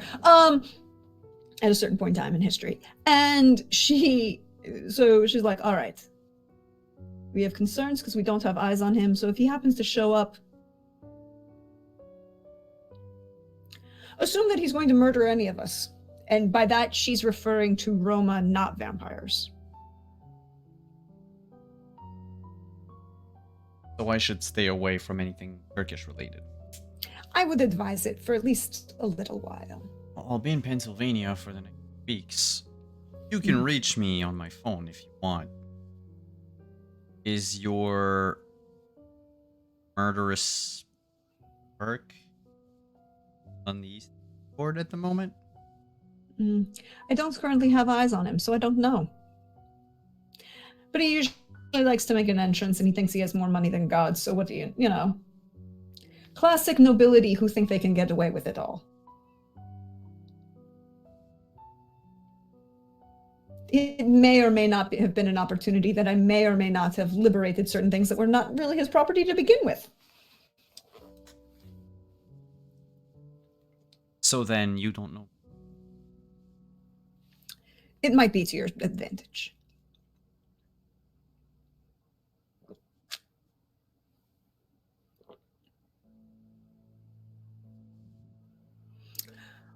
Well, if you want to Uber me to the airport, I thank you very much for the tea. I would need to go now. We can go now. One last thing. And she slides a hand drawing of Val. It's old, crinkled. It's on well, you'd have to figure it out. It's a very old stylized painting of Val. I forgot the last thing she said. She said it in English. Okay. Thing about the Ubering. Yeah. She gets up from her chair, picks up the paper, looks at you, and then again, in Romani just says, that doesn't look like your Turkish man. No, that's an unfortunate individual who also hates us all. I'm just informing you that they might also be in town. I think I've seen this person before. In Montreal? No. It might have been... And she's like, at that, she will get up and it's like, well, we should get, she switches languages in a second into English. She's like, we should get going. I brought the fun car. And she's like gonna sashay, link arms with Talathia and sashay out. But as she does so, she's like, she always does, scanning the room.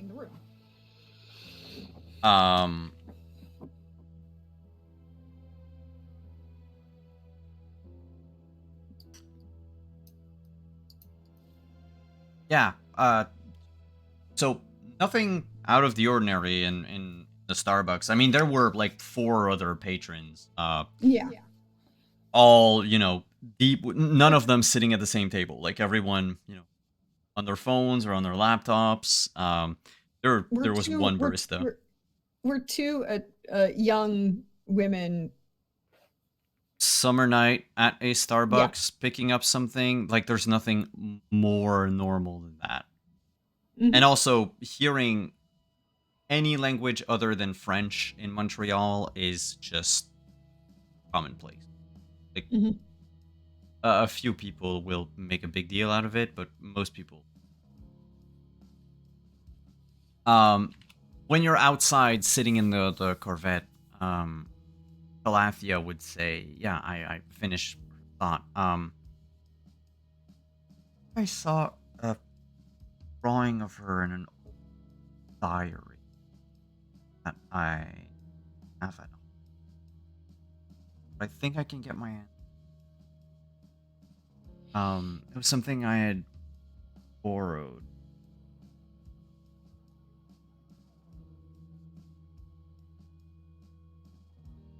Atlanta? I think I was in Atlanta. One of those, Oh, did you go to the Georgia Renaissance Festival? The one outside, the big one? Yeah, it's actually after Renaissance Festival that I got the... So I went to this place, thought that they were... That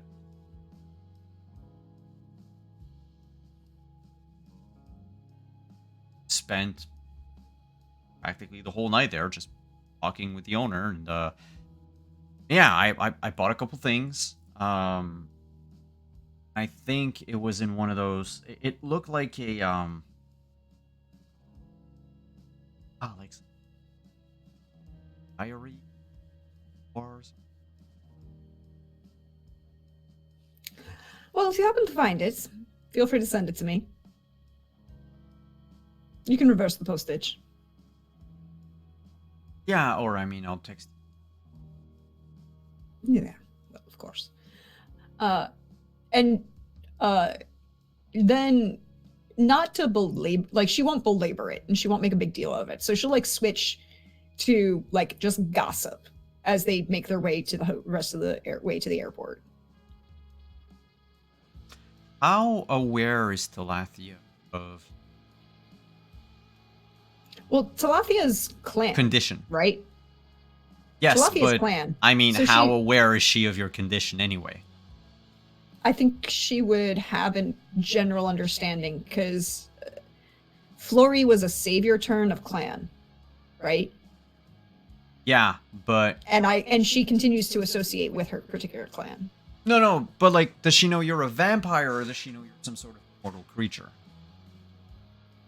Like, how specific is it? I think just given Ravnos lore, that she would know that you're a vampire, right? Because when Ravnos needs to get out of the town and quickly, you go join the clan. Okay. So she would ask you, as part of the gossip and all that, Yeah. if the thing that happened 2 nights ago had anything. Because, a tiger. It was not a tiger. There was a cougar that got in. That's not Somebody what the just- paper said. Well, do you really trust the papers?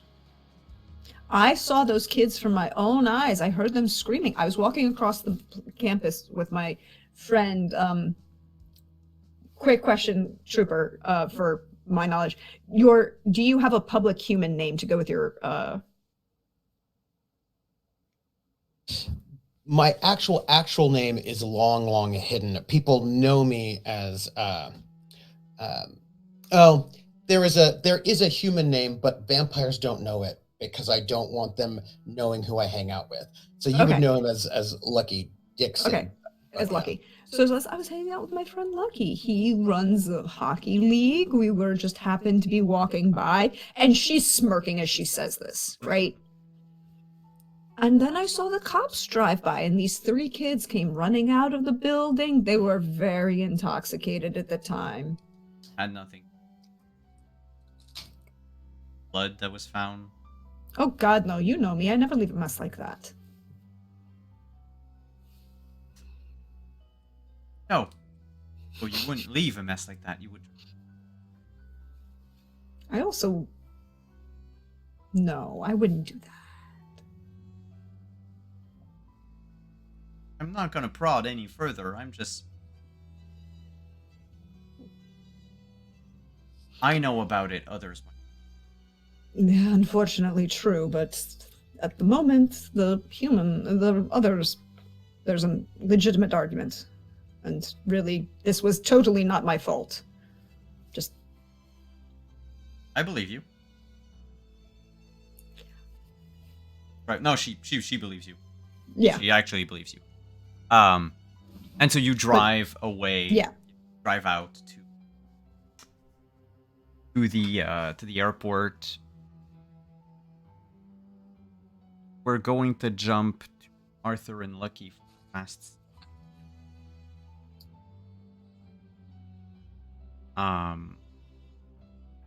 Arthur, where did you said the jungle, correct? Yeah. So before you leave your place, there would be a pickup truck parks across the street from your haven. Got a ladder in the back. It's got a Lucky in the front. who's probably doing a little bit of handiwork, you know what I mean, in the neighborhood, as you do. You do handiwork in important places.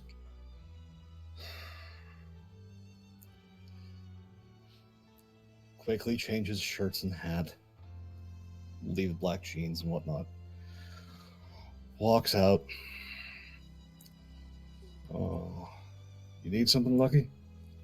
I was about to ask you the same thing. I mean, I think we're in the middle of a thing. I wanted to know if there was anything new. Yeah, I suspect that the original runners of this town may not be all gone. What do you mean? mean, I saw things with my own eyes that usually incline to the specific methodologies of my old life. Okay. What happened? Well, Ed, using the can't. Um, so Florrie's in the mood, Did she and get? I know she went investigating. Did she find out whatever she needed? she talked to Alex's friend, little Joey, whatever. Words were had, and the pothead left screaming that conversation. And as a man went screaming into the night in the middle of Dorchester Square, grits his teeth, and then resumes speaking, no one reacted. When? Last night. I was in Dorchester Square last night. I didn't notice anything. Makes me even doubly sure now. Oh, fuck.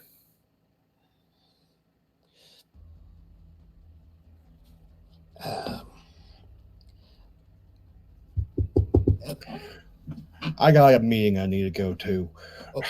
Okay. Stay away from Dorchester Square. Probably not. I was going to ask you if I thought that. No, I'm probably not going to stay away. I've got business. Lucky. And he actually grabs you. Either my sire has set up there, the hunters have done something to the place, or Caleb's not the only Nos in town. And this one could easily be responsible for our houseless predator embracing dump, and is old, like fuck off old.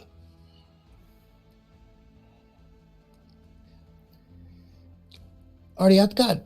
You're a snack.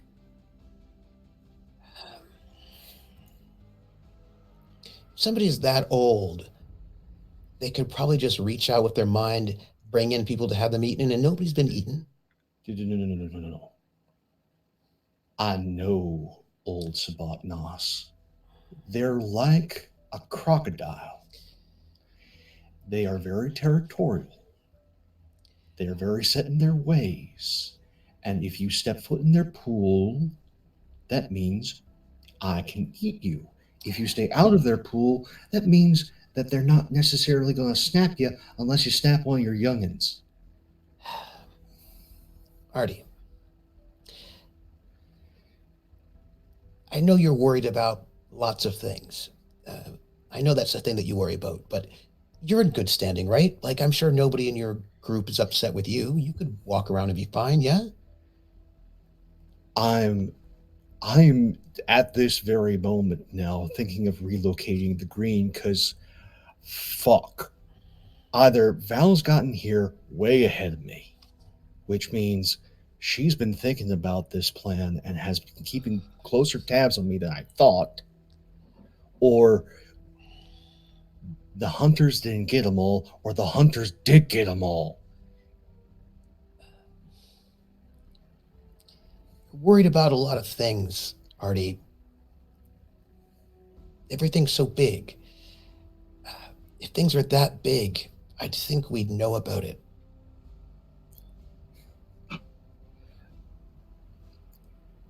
You've been away from the world too long. Artie, the way you talk about these people, they're monsters from nightmares who, if they show up, they're going to destroy everyone. If they're already here, why haven't they destroyed anyone? Why have we been able to just exist for the last 2 years if they've been here all along? Because the predators I am talking about are slow and deliberate.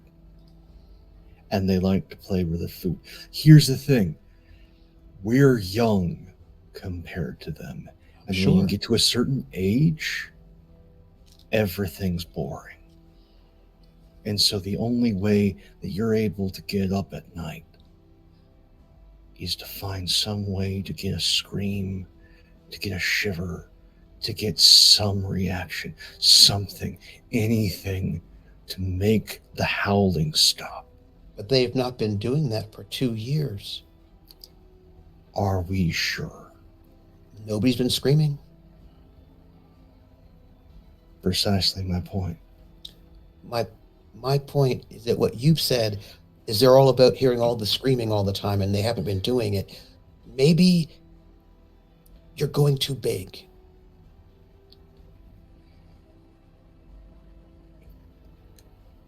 Until we know what the hell's going on with Dorchester Square, it's not safe. Well, I was going to ask you to go down there, but it seems like you're not going to. That's okay. All right. Don't tell me you're trying to get back under there. Oh, absolutely.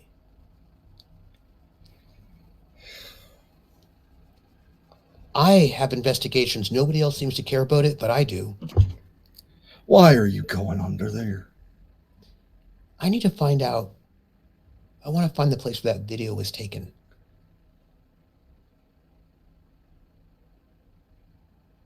Is this something you need to do right now?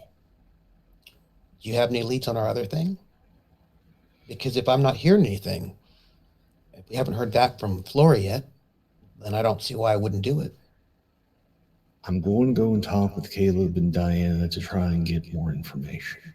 I am also seeing about cleaning up, making certain that the people that were harmed were taken care of. I got a lot on my plate, I'm not going to lie. Everybody does. It's all right. When we hear back from Floyer and her investigation about true witness, we can do something about it. Until then, I have got to find out what happened to Hetty. Like, there is a resignation as you bring up the name.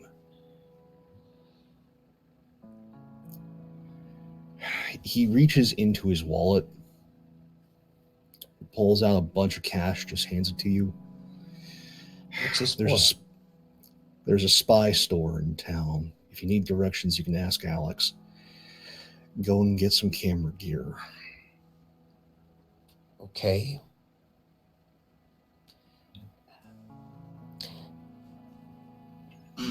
You know rituals and that sort of a thing. Yeah.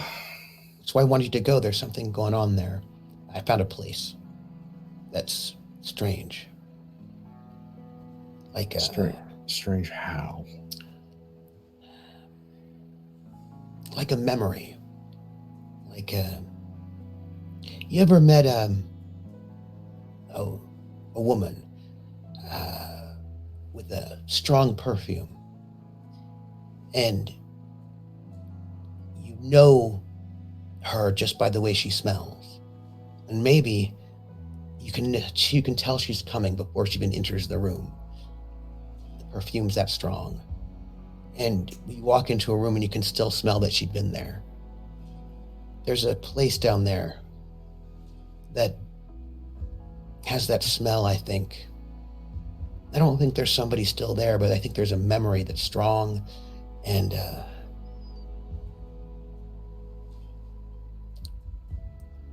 the kind, they're drawn to it.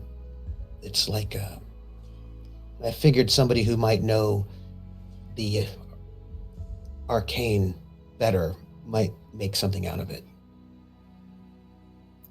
There are a number of things that could be. There's a lot of things that can do that sort of work. I felt it was like a scar. I once read an article, it must have been in the late 60s, maybe. It's about ghosts. And it was a theory about what ghosts are. And that ghosts are echoes. Like something happens. You know, when you yell real loud, you can hear a voice coming back, but in certain places it takes a long time. So this one, I was in the back of some, mysterious something magazine, one of those rags you'd get in a gas station. Thought that maybe ghosts were echoes, and it felt like that, like an echo of a scar left in the city that people remember somehow. Maybe they don't remember they remember. Anyway, it felt like that. And I thought somebody who knew more about the things you do might be able to get something more of it, but if you're not interested in heading down to Dorchester Square, unless you are. Lucky. This was the library of what I was. What we all down in Miami are. The kind of library that exists within our kind is not made of books.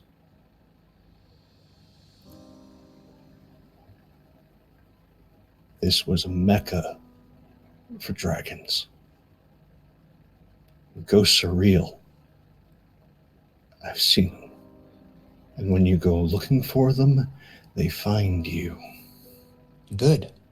Maybe they'll have some answers.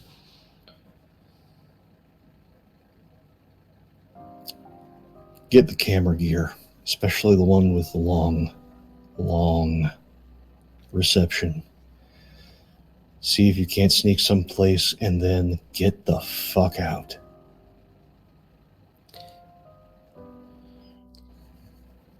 All right, well, no word back from Flory? No, but one other thing. If you do bump into something, as much as I am loath to even mention this, my knowledge is limited.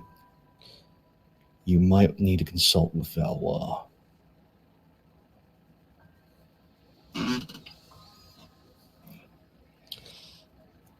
Does the word Occam mean anything to you? I don't know. Does the word Occam mean anything to me? Well, I mean, Aside from the obvious. The it's- razor. Yeah, the obvious thing would be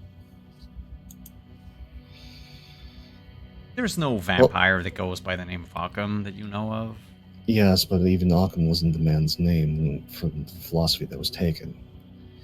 No, but again, the Occam's razor of Occam is probably the razor. There's Occam's razor, old philosophy stuff. Again, the obvious, but why? Got a mystical trance bit of prophecy when trying to find a way down there. That You was only talk to a Malk? Yeah. Well, it's always good news and bad news when they just blurt something out. It usually means something, but usually when you find out what it means, it's far too late. It was Occam. Well, I don't know precisely what it means aside from look to the obvious. And the most obvious thing is Dorchester Square is, you kill a bunch of vampires, there's gotta be fucking ghosts, especially the violent sexuation. I would be fairly certain some of that breaching team got turned inside out more than that poor boy. When I said ghosts, I was being metaphorical. I didn't mean actual ghosts. I haven't told you about the Harbingers of Skulls, have I? No. Ghosts are real. No, I'm not saying ghosts aren't real. I was saying I was using the word ghost as a metaphor for. And like I'm a saying you stick. might find actual ones down there. Well, then I will meet them when I do. All right, so you're gonna go have a meeting to do things. I'm going to try and find out what two people who in the community I'd actually like to keep around know about any possible about survivors. And I can ask them about Occam, Dorchester Square. But the real thing is I need to know if who they know that was here in the ashes of this place, to narrow down our turn and dump, because that's going to lead to the most answers that we can have without digging up the demons of the past. You know, I think differently about this than you do on this one, but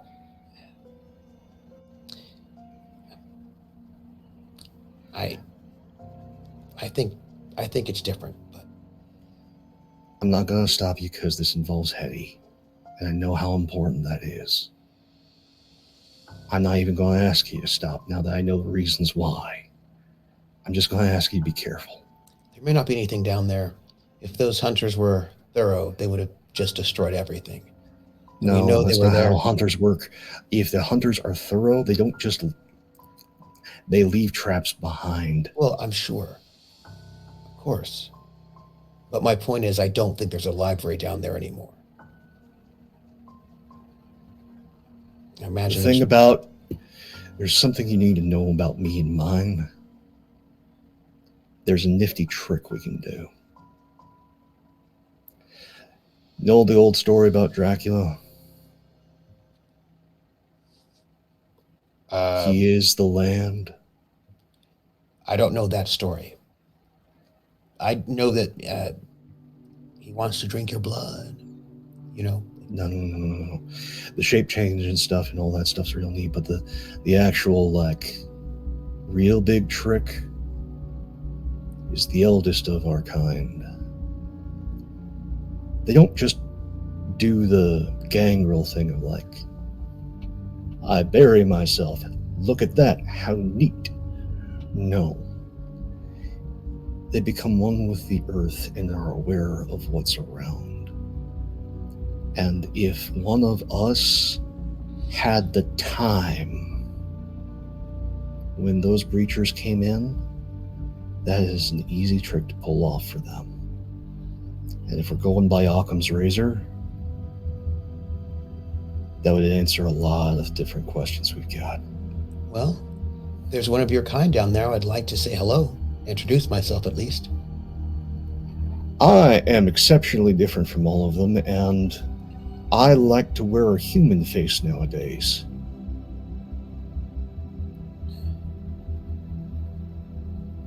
Well, at least I could say hello. If they're there. They may not be. There may not be anything down there, just rubble. It may not even be a place anymore. It may be all just destroyed. But I have to see.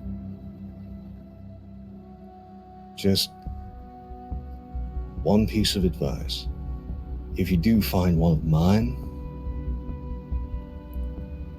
and the conversation cuts off quick, do not stop to think, just let the beast out. That is your only hope. You gotta let it pilot. Because it, and I refer to one of my own as it, will not give you the time to fight like a man.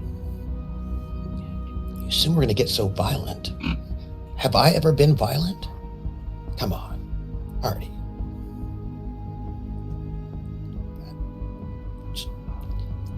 There's truth to us, Lucky.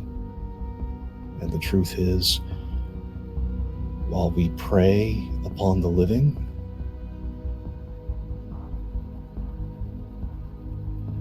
I don't really prey on humans anymore. I pray just like the elders of my kind, and you and every single one of us that I meet, I want to eat when I see them. Really? Yeah, Huh. I don't get full. So run or let the beast out if you have a conversation and it stops suddenly, because that is the moment when they have decided. Wouldn't you think that if there was one of you who's not eaten in 2 years, you probably would have known? No. Maybe not the kind, but probably the rest of us would be dead, right? Eaten? We are the land. We can eat in strange ways, but if we see a smorgasbord like you, especially after that long, yeah, and feeding on rats, animals, whatnot, that can help get us by. We can even feed on a few homeless, few humans, but if we haven't been full in a long time, and an opportunity like that is, and you say one thing wrong, just one, we're not going to be able to stop ourselves. Well, if I don't come back, then you'll know I've been eaten. Or something I want like you that. to come back, Lucky. This isn't casual. But you need to lighten up some. Relax. It's okay. I need to get to that meeting. And he turns around, his gait changes as he begins to start humming Mel Torme. Accentuate the positive. Gonna handle.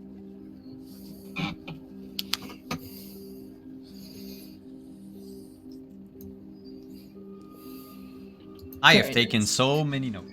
So many notes. I love where all. This is very interesting, and will lead to very interesting.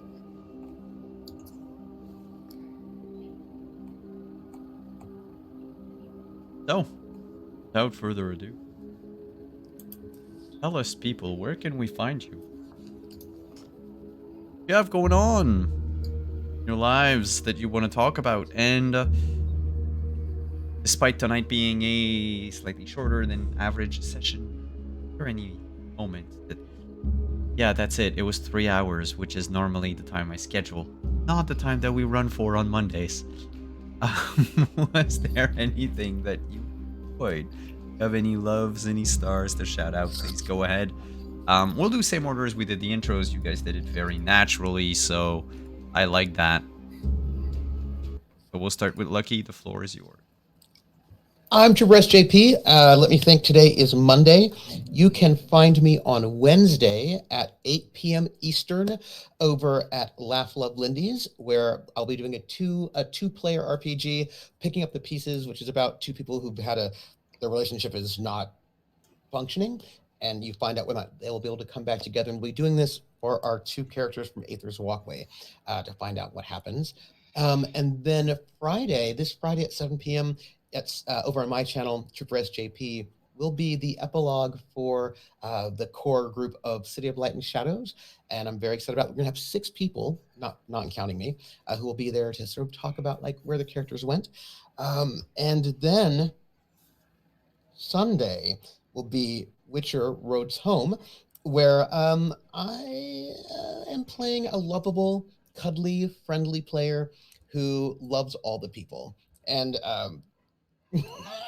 I would like to remind everyone, if you go to my channel into the videos, there's one that's called The Lord Math Experience. There will be a sequel to that, The Lord Math Experience Part 2, in the near future. And for my love, it's a conceptual love, if I might. My conceptual love is the way in which the group, they have such different viewpoints and angles, like they see the world differently and they move through the world differently, and the way they influence things works differently. And to see 3 different people in the midst of a bit of a mystery around a bunch of other vampires who are not getting involved, who are kind of hands off on the matter, move around the situation so differently is, to me, the love that I'm going to give for this evening. From Artie, who's like, no, this is like the worst it could be. We've got weirdlings. We've probably got like ancient Nos or also Val. Like, it is the biggest, most epic problem that's going to come down and consume us all. And we like, it is so overwhelming. And like this kind of, right, in Artie. And then Flory, like, I'm going to go and find who's talking, maybe. We're not going to murder somebody. You know what I mean? Like, when is that going to happen? And just like the way that Flory maneuvers is so aware of her, so aware of being the object of the gaze, and is able to use that to her advantage, with just such expertise to make people think what she wants them to think and to learn what she wants to learn, like her watching. I just really, really want to give that love to the different ways in which people are moving through the city. Speaking of moving through the city, Flora. Flory. Flory. Flora is a small, one of my favorite of the 3 God fairy godmothers. From Sleeping Beauty. Mhm. I know. I was there for you. Flora, Fauna, and Merryweather. Just because, it was great. It was all right. Anyways, hi everybody. One of my favorites, Sleeping It Beauty, is is. one of my favorites from the old ones because the art is so amazing. Art is amazing, and when The songs are good. when you get to use Tchaikovsky's score, use Tchaikovsky's score. I mean, And also, the best part is when Maleficent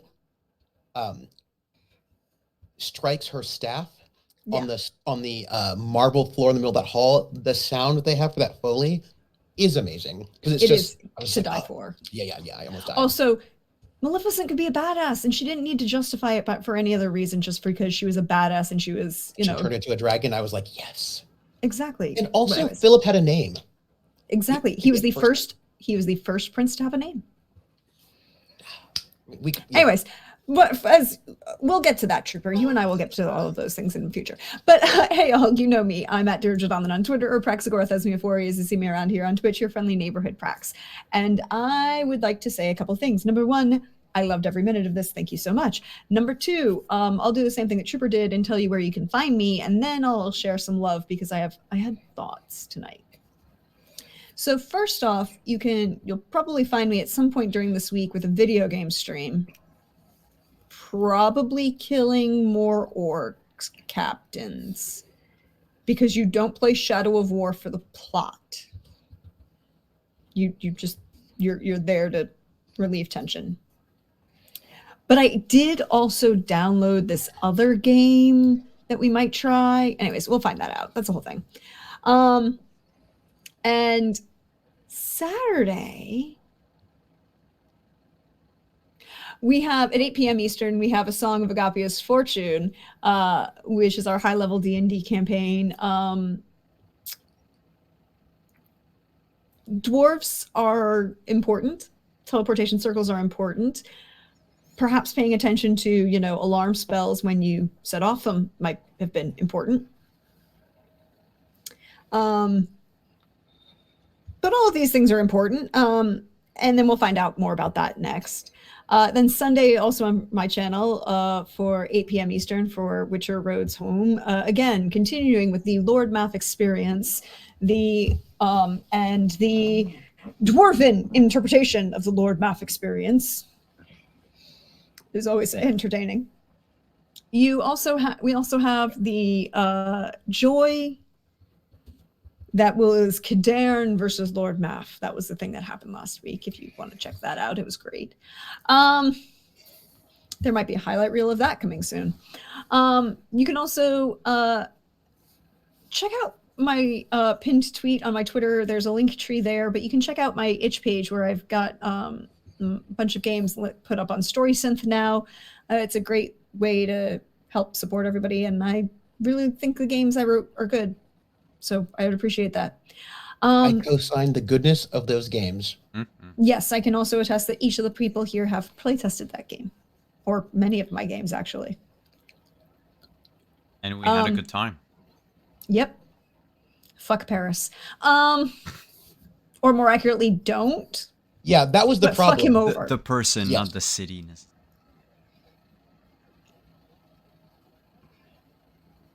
If you're That's a Sabat, different game. fuck Paris. And as for love, I love the conversations that like are just very different and very interactive, right? Like you get to see how each of these people are moving through this space and how they work within that space. And at the same time, how there's still that hint of monstrosity just riding underneath. And I loved every minute of that.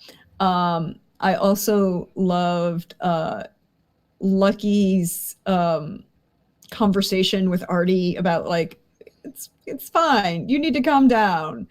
And like Flori's reaction is, well, I'm not going to tell him he needs to calm down. I don't disagree. I think it could be a little calmer. But also Flori's in her give a fuck is broken. So right now, so, you know, there's that. We'll see how long that lasts. And I love Artie's like, ooh, we're going to find out all of these pieces and putting them together and then working together. And it'll be interesting to see where it goes. I'm very interested to see where it goes.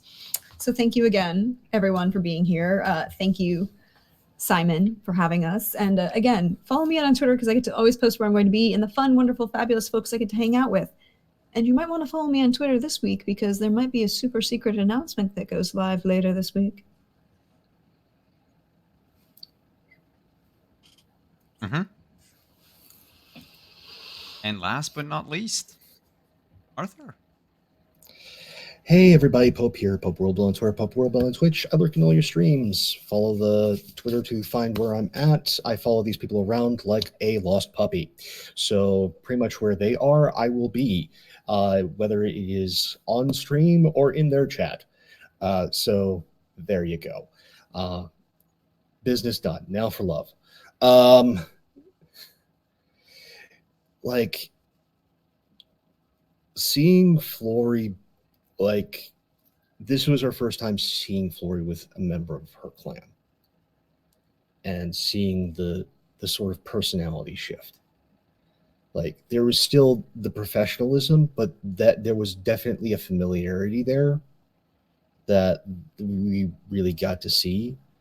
And the sort of like this kindness, and you can see why the Ravnos typically don't have the kind of problems that the other clans do,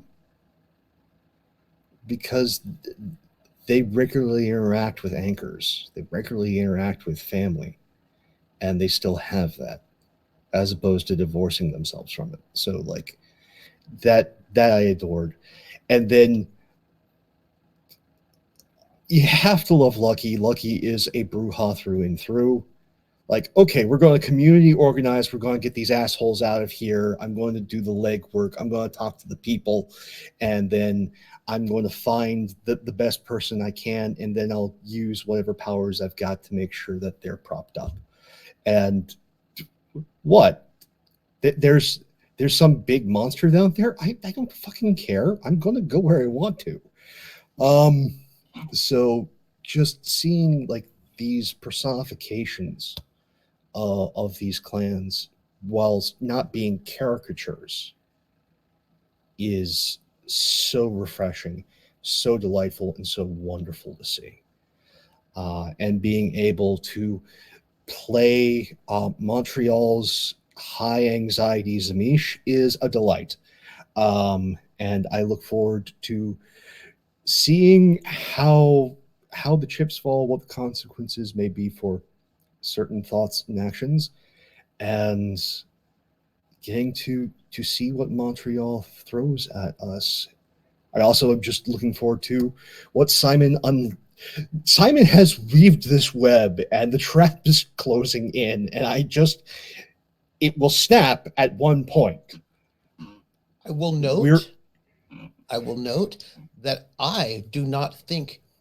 I think you could very well be correct about many of these things, but I feel like Lucky's like, if there's a monster, you just got to find out sooner or later. You know what I mean? We just like especially if they're gonna be that big, if they're gonna be huge, like you've described them very big. I would like to point out that the Ravnos is not the one ignoring the possibility of the monsters. I want to point that out. I want it duly noted. Hashtag not the Ravnos' fault. You've actually ascertained that it is not one type of monster. This is true. Yes, we've established the one that speaks in riddles is not necessarily the problem. Which, considering how much of a problem they can be, this is good. This is very good. However, there are other problems, and they take many different shapes. Unfortunately, they take many different shapes.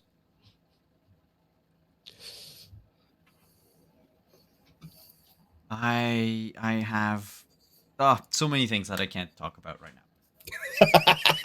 Thank you everyone for coming. Thank you chat for being patient with us with the play. Thank you players for being patient with me. Play of the new tech and everything. This will be a lot smoother next week, as I have a meeting this week with the person that introduced me to all of this, that I can actually have everything set up properly, because when I tested it, fine, but apparently hitting the go live button changes things, and some of it was yes, some of it was that platform, some of it self forgetting important things. That said, thank you everyone for coming. You can again on Saturday at 1 p.m. for Scion, and then on Sunday night for Witcher over on Praxis channel, as I continue to experience math. As it stands, it's going to be a very, very interesting relationship, and I pity Indy and probably Billy. Hashtag poor Ardzo. Yeah, poor Ardzo. Yes. Look, Ardzo might Dan want will to get turn along, I'm feral sure. forever. I think they'll get along in their own way, and they'll probably make it worse for everybody else. I feel like that'll be fair. So if I have love to give tonight, I would give love to all of the efforts that you make try to figure out what's going on. Because the fun part is episode 6. I thought this would be solved by episode, but you've been tugging at other strings that I didn't think you would tug at right away. So very, very interesting, because things are gonna happen, and the worst that could happen is that y'all tug so hard on each, everything unravels. And then we win? Is that right? Is that how that works? Like, yes. Maybe. Anything that helps you sleep during the day. So, on that note, thank you everyone once again for coming. At midnight, I don't know if there's anyone actually raid at this point. There's always the West Coast. There's always the West Coast, but I do not have anyone on my list right now, save for the Wolf Conservation Center. So Perception. I mean, like, Quincy's Tavern is up. Okay. Have them on my list. That's why. So I'll expand my list, and Be back next time. We'll raid people. Ciao, everyone. Vampires bite.